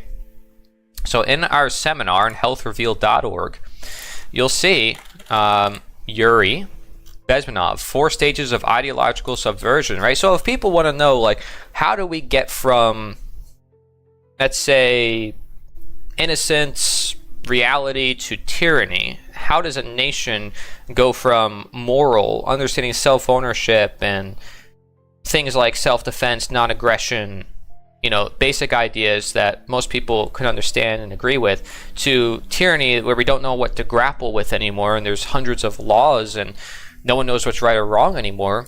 I mean, Yuri Bezmenov was an ex-KGB Soviet agent who basically talked about how there's 4 stages: demoralization, destabilization, crisis, and normalization. But he's not the only one who talked about it. And by the way, he said you cannot change their mind even if you expose them to authentic information. It's not enough, right? Because once you change the morality, the perception, the way people are consuming information, take the heart out of it, right? The information is not going to matter at the end of the day. So he says proof will not be effective. And so it's a demoralization. That's how important morality is. And Aldous Huxley even said a really efficient totalitarian state would be one in which they love their servitude.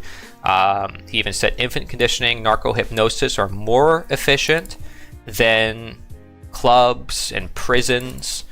So this is where we're at, because people will also tell me to say, Corey, there's no violence, there's no coercion. You know, this system is voluntary. This is what they want people to think, so that way they are controlled. And that is the reality of the matter. The systems have been changing the terms, they've been changing the way that they go about the very same system that has been upheld for thousands of years. And if you don't think so, you know, I did my whole recent video presentation talking about the most important history video for humankind, and that's not an understatement, right? I made this video, and you know, a whole whiteboard, and I show all these studies and quotes and stuff, and this is like 50 minutes. I thought I was going to do a video. It's like, oh, it's a 10-minute video. I made a small whiteboard. I'm just going to show some papers. It ended up being 50 minutes. I'm like, you got to be kidding me. So I had to make a short version that's 7 minutes. And it's like, even then, I barely cover the surface of the nature of the system that we're under. And this is not, by the way, the only predictions that we have here. If you look at Toynbee as well, right, a study of history, every civilization goes through a genesis, growth, time of troubles, universal state, and then disintegration, and then the cycle repeats.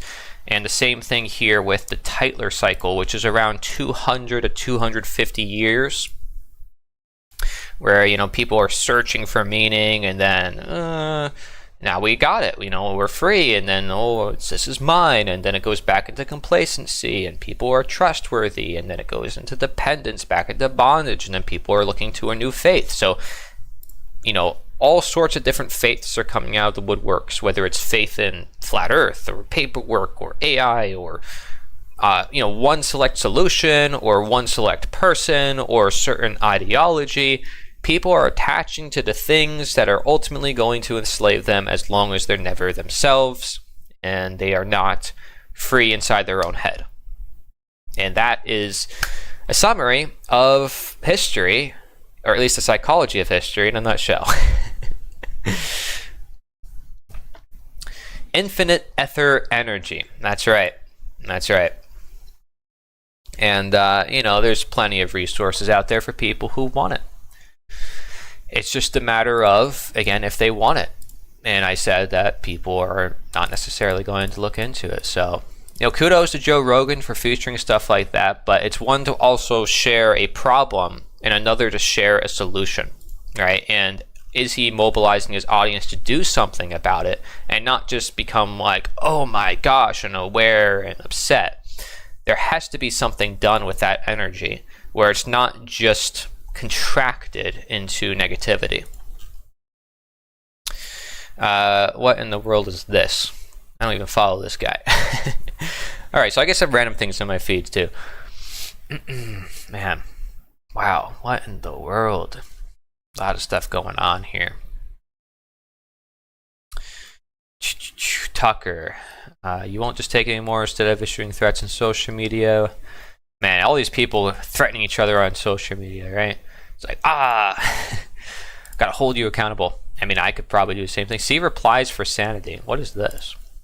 Now, this latest report is alarming, Lorna, isn't it? Especially for those places, well, like where you are today.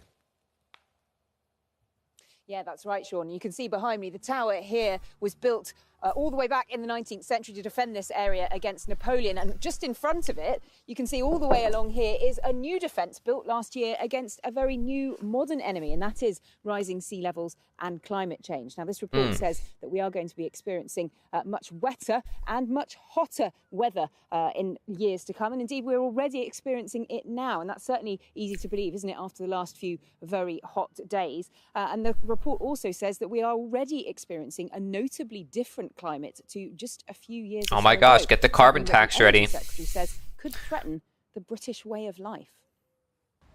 It's a glorious day to head to the seaside, but this Essex beach That's is true. also a battleground on the Doesn't look front like lines he's of in a climate battleground. change. The Cocketwick seawall Looks like he's was having finished time of last his year life. at a cost of £12 million to try and protect thousands of low-lying homes just behind it. We hope what we've done is enough, but with what's happening with the weather, etc., I don't think it'll ever be enough, to be perfectly honest with you. Data from Climate Central shows that rising sea levels, tides and storms could mean several areas of England would be about a Is the third news ever about something that is like not fear-based? I'm just curious. by 2030. On the south coast, that includes Jaywick as well as Southend. Large parts of So the I gotta read the Norfolk comments here. coast as far inland as Peterborough may Britain is tilting, the south is sinking while the north is rising up. It's been going on for a long time and has nothing to do with people cooking on gas or driving 1-liter hatchbacks. So that's the first comment. That's why you said read the comments. It's like, yeah, you're wrong. Man, this is hey, I guess this is what Twitter is for, right? It's like, news media, you're wrong. What do you think you're talking about? Get you lot platform, Richard Tice. I have no clue who that is. Whoa, what is going on here? Oh my gosh. Yeah, see, this right here is the history of the news. Right? It's just like same story year after year, and eventually people may get to like believe it. Like, if you get enough people to believe it, finally pass that carbon tax. But like, why? All this money spent on research for this stuff. Why don't we actually like grow food and do the things that we know are going to help people directly? And there's people who are homeless on the streets. Look at all this focus on some potential future problem with something that everybody is doing. I don't know. There's a lot of problems. You can say there's this to focus on, that to focus on. It seems like an endless amount of problems to talk about. But the question is, can we actually get more to the root cause? Can we do something that actually helps, like all these different things? Is there anything like that? And of course, I'm giving many hints to it, but I'm talking about permaculture. I'm talking about growing food. If I look at any picture around these areas, I mean, let's like look, just the background, just the background of where she is. There should be fruit trees like all around here. Where's the banana trees, guys? Where's the where's the food? I don't see any food. You know, I see sand, barren land. It looks pretty cold to me. I mean, it would be pretty nice if you had some grapes climbing up there, don't you think? I mean, I think that would be pretty nice. It's just crazy. Time to exit the Truman Show? I think so. I mean, look at this. Right? It's like, okay, if it's a trailer park or whatever, it still could be beautiful. Everything could be beautiful. You know, plants act as like these watersheds that can help so much of the flooding issues because there's all the development going in, and I think sometimes it's a lack of good use of resources. But yeah, aside from that, we can debate the details all day. I like how there's just a glass of water here for some reason. Hidden replies. Wait, you can view hidden replies? I didn't even know you can do that. You can do that? View hidden replies? Maybe we're just sinking. Oh gosh. Is this where all the good stuff is? The hidden replies? Is that what I gotta do from now on? I don't know if it's safe to scroll on this page. Let me see. No, it seems fine to me. Oh my gosh. Yeah, no, it seems fine. I don't know why they're hidden. Are they that bad? Is this bad? None happened, but all resulted in more taxes. It seems like this guy's onto it. Man. Let's find more ways to protect you for your own good. So, you know, we can solve the climate issues, some external issues to you that, if you believe us, trust me, they're happening. They may be invisible, they may not be happening yet, but trust me, they're happening. Crazy stuff. I follow a lot of streamers, by the way, so you're going to get some stuff from live streamers. What in the world?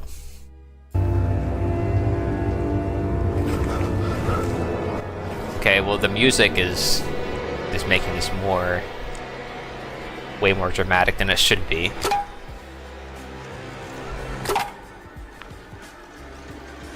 Staged. Why is that on the feed?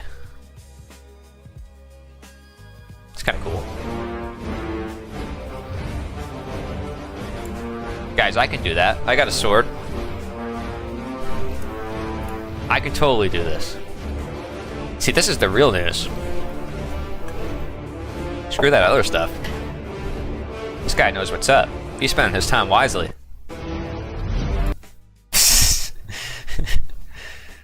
How are the fans better than Disney? It's a good question. It's a good question. You know, honestly, I've been involved with theater for a long time. By the way, I'm not saying that this is theater, but I was. I'm not acting. I swear. Besides, it'd be a pretty long acting for 3 hours live stream. But I've been in theater for a long time to realize like there are really talented people out there, and Hollywood does not need to reuse the same actors over and over again, because there's people like this out there who just like blow you away, and he's at like some Comic-Con, right? It's like just showing off his skills, doing his thing, like, bro, I'm vibing. Yeah, man, look at him. I was thinking put him in the next Game of Thrones movie. He'll probably make it better, too, than the way it ended. By the way, I never watched Game of Thrones, but I'm just saying that because that's what everybody says. But I'm not a conformist, I swear. Disney, I think most people are pretty fed up with Disney, especially after what happened with Johnny Depp. Let's be honest. Johnny Depp is the only pirate that should be in Pirates of the Caribbean. You know, the Jack Sparrow. Let's just put it that way. It's not hard to grow food. I always wonder why few grow food these days. Flowers feed bees, but we need to feed ourselves as well as teach the young ones to work with plants, right? Albert Einstein said that we can't live that long without bees, right? I think that's a pretty common thing. You know, I know a lady, Maryam Hinane. She was actually the first person I ever interviewed on my channel, fun fact.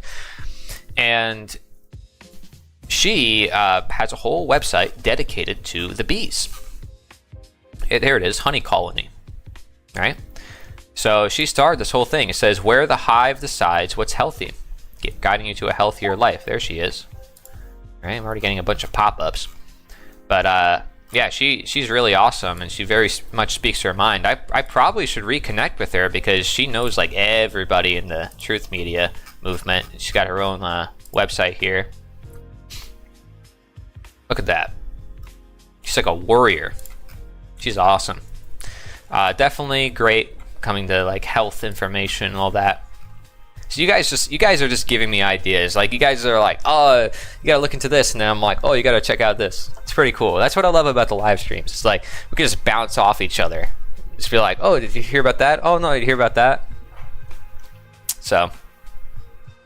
But yeah, she's got a lot of great work. I mean, she's been doing this how long? Does she have her Twitter back? Is she back on Twitter? She should be. She had like a lot of followers on Twitter. I don't know. Let's see. Twitter. Maryam. What is this? Corey? Huh? This isn't about me, right?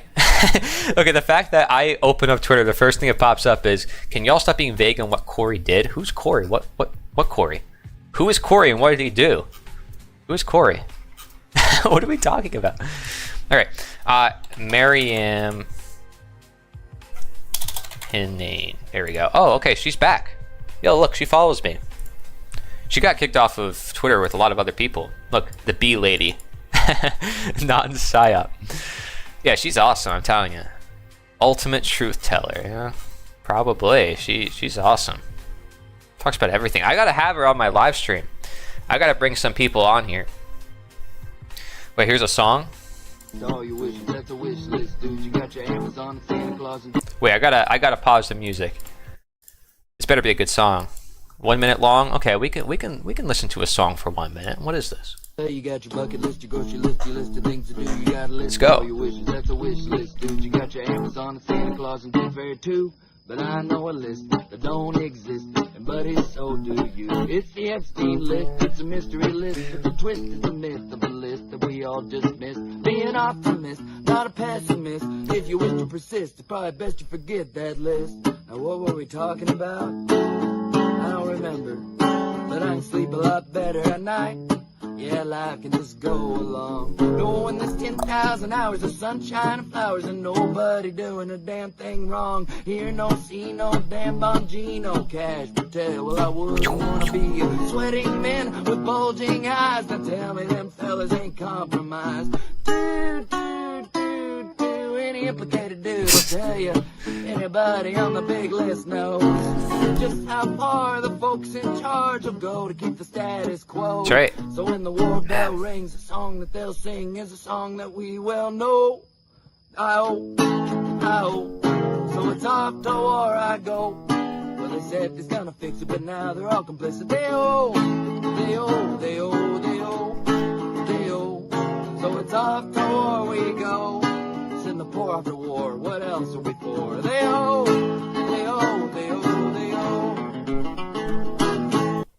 And they old too.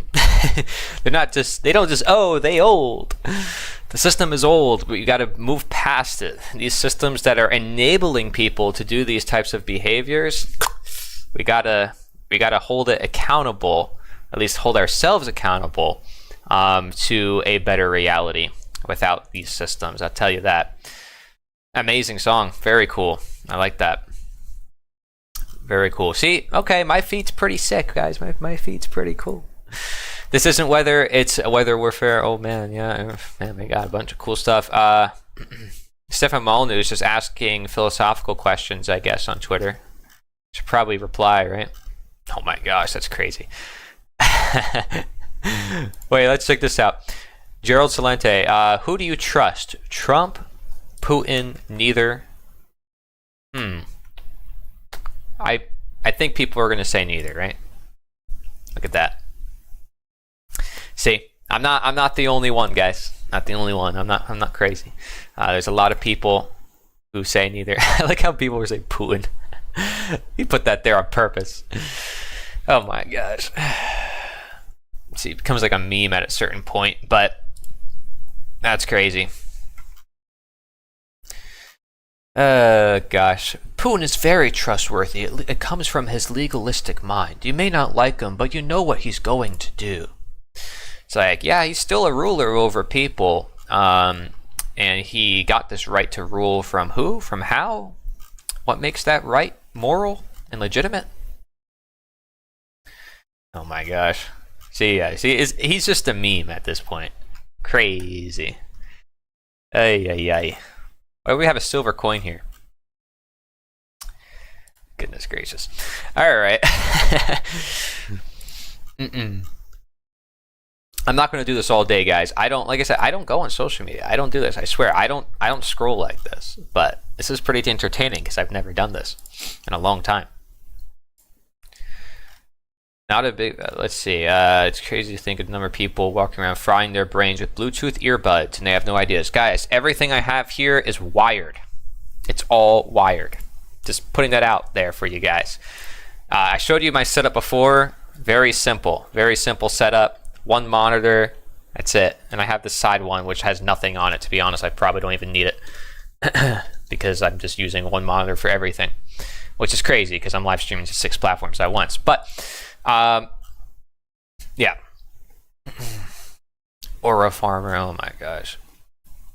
Oh, here we go, yeah. What percentage of conservative influencers are on Mossad's payroll? All right, I'm doing what I have to do. My integrity's king. We're... Yeah, it's the same stuff going out there right now. So I'm going to be sharing the live stream stuff I talked about regarding Epstein and AI and stuff like that. And oh yeah, Pink Trip, he does like funny little edits. But it seems like I'm pretty much caught up to speed with what's going on lately, guys. There's not much other than just memes at this point. Oh my gosh. Look at the propaganda coming out of like these guys. Promises made, promises kept. Make America healthy again. Like, yeah, we need permission to be healthy. Can you please ban everything that probably shouldn't be in our food supply in the first place so people can still stay asleep and not pay attention to what they're eating, just so the food ingredient companies can just come up with a new ingredient instead of the one that got banned. I mean, how do people think that that's actually what's going to make America healthy? It's really about the culture. I mean, you look at other countries and they do certain things in their culture. They're growing more food in their culture. They are using more spices in their culture, and they have more nutrients in their culture. And that's really going to determine the way people go about their lives. Has a direct effect. And this is what Aidan Ballou called moral power, right? Which is more powerful than political power. Right? It says, in regards to everything, moral power is superior. Because ultimately what it comes down to is the books that are produced, the videos that are produced, all the stuff that people are being exposed to on a day-to-day basis. So it's not going to be some politician like hundreds of miles away. That doesn't matter. What they write on some piece of paper, who cares, right? The fact that people think that has power in their lives is insane. That's the problem. It's an externalization, a lack of responsibility. But anyways, look at that. Lioness being attacked by a hyena clan is rescued by her pride. Hey, look, we got some nature videos here. But who's the guy filming this is the real question, right? Who's the guy filming this? Dan Blizzarian feed to really get up to speed, bro. What's that? Is that a guy I should look up? Let me see. Dan Blizzarian. Is that a Twitter? Let's see. Okay, he's like a influencer, social media. Who is this guy? So his feed is where I get caught up. This guy who's shirtless. who's got like a rocket launcher. Is this who I have to talk to? This is who I gotta look at his feed. Oh gosh, look, dude, it's the same stuff I'm talking about. Holy moly, it's the same stuff. Dude, I talked about all that. But hey, thank you for the recommendation. I appreciate it. Yeah.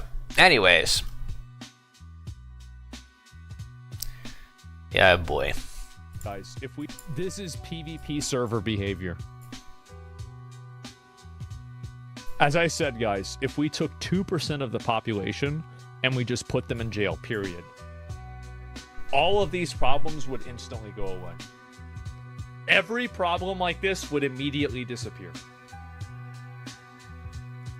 Station closed up early. It's not like that I mean, I know it's kind of just like a general statement, so I'm not going to be like, oh my gosh, There's still a good deal of vibrant nightlife in a city like Oakland. But like many cities, gentrification is there more to this and higher housing costs have made it harder and harder to afford a night out. And the younger generations are going out less, drinking less, and clubbing less. Why stop at 2%? 2% would be the baseline. That would be where you start. Like that would be the mandatory minimum. I'm pretty sure. Like I used to think that the context here is he's talking about illegal immigration. Amounts of people in jail was a bad thing. After seeing the world, I've realized that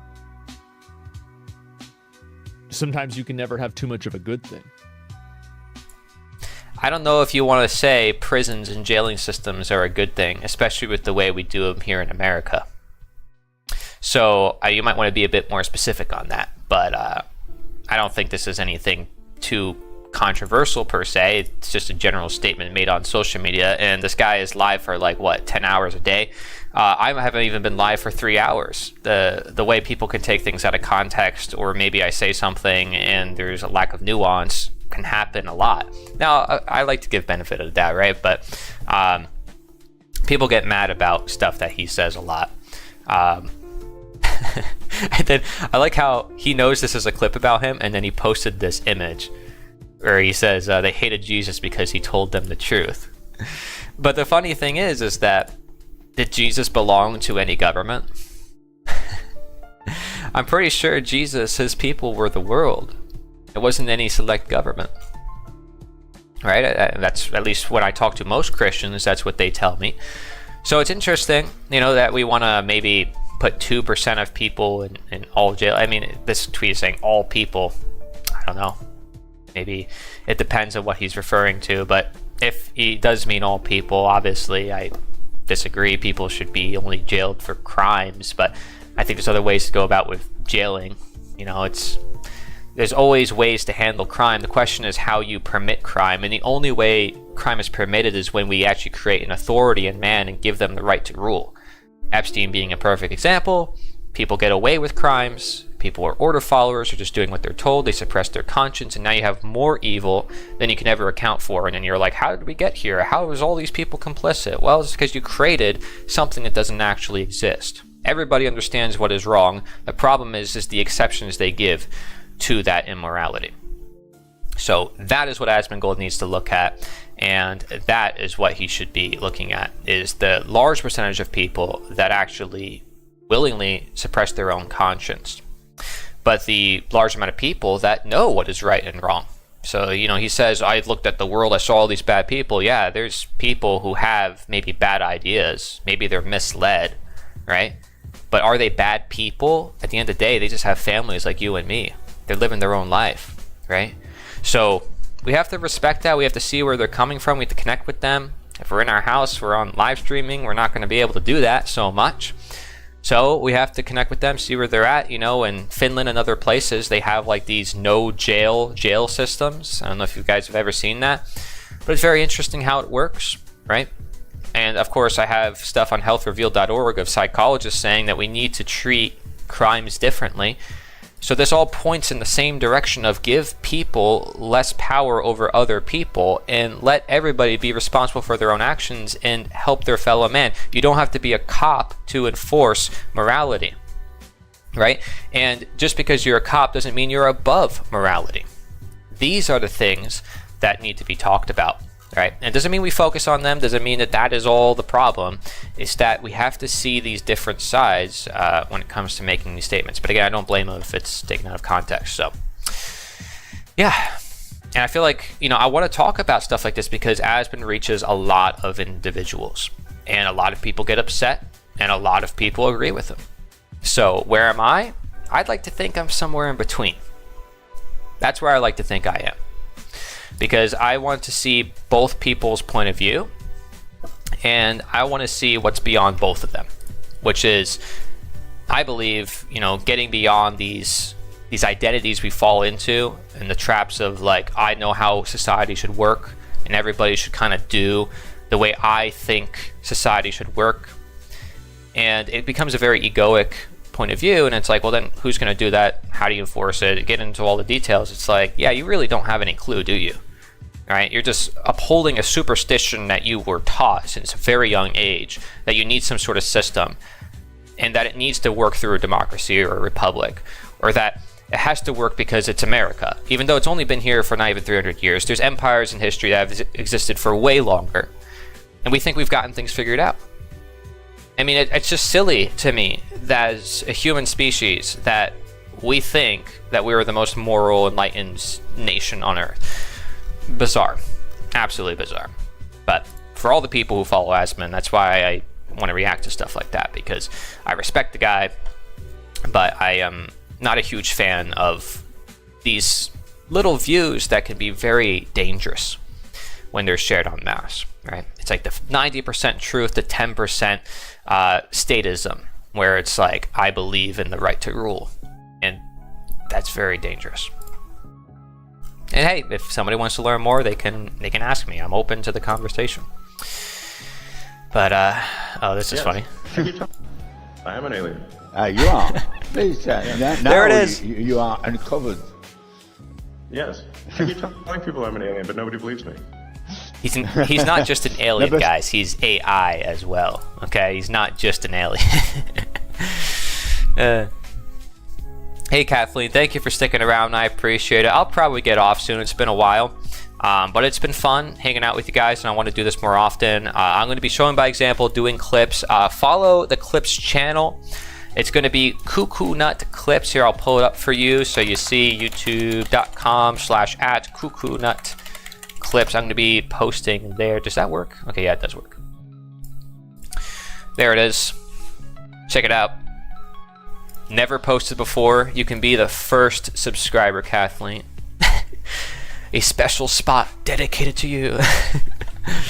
But see, like, it's funny. It's like I play around with this idea of like, if you want to talk about war, you want to talk about blood and all this stuff, like, do it in a video game, right? Like, you want to talk about empires going over, like, do it in a video game. But when it comes to real life, like, realize a game is a game, and real life is real life, right? Like, they're not the same thing. So, that's all I have to say, right? And I appreciate it. I appreciate it. So when I say, like, hey, you're the best, you're always in my stream, I'm not saying everybody else is worthless, and, you know, all this other stuff. Got to make disclaimers nowadays. Everybody takes things out of context, and it's the nature of the internet. So we'll be covering it more as time goes on. I appreciate it. Thank you, everybody, for watching across all the platforms. We have quite a bit of people. And I am excited to see how it turned out on those platforms and seeing if I have to make any edits. So without further ado, peace out, everyone. Take care. What's my favorite fruit? Pomegranate. Pomegranate is good. I like pomegranate. I'm actually growing it too in the backyard with the fam. So, but I like all fruits. All fruits are good. So you're trying to distract me. You're trying to keep me here on stream. I see what you're doing. What are you trying to do? It's crazy. Alright.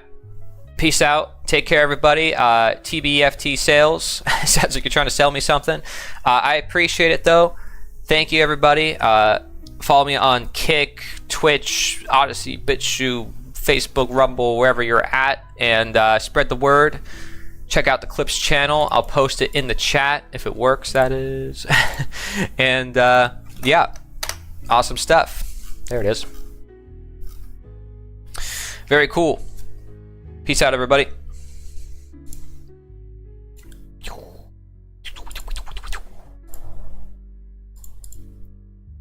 Is Bigfoot real? Yes.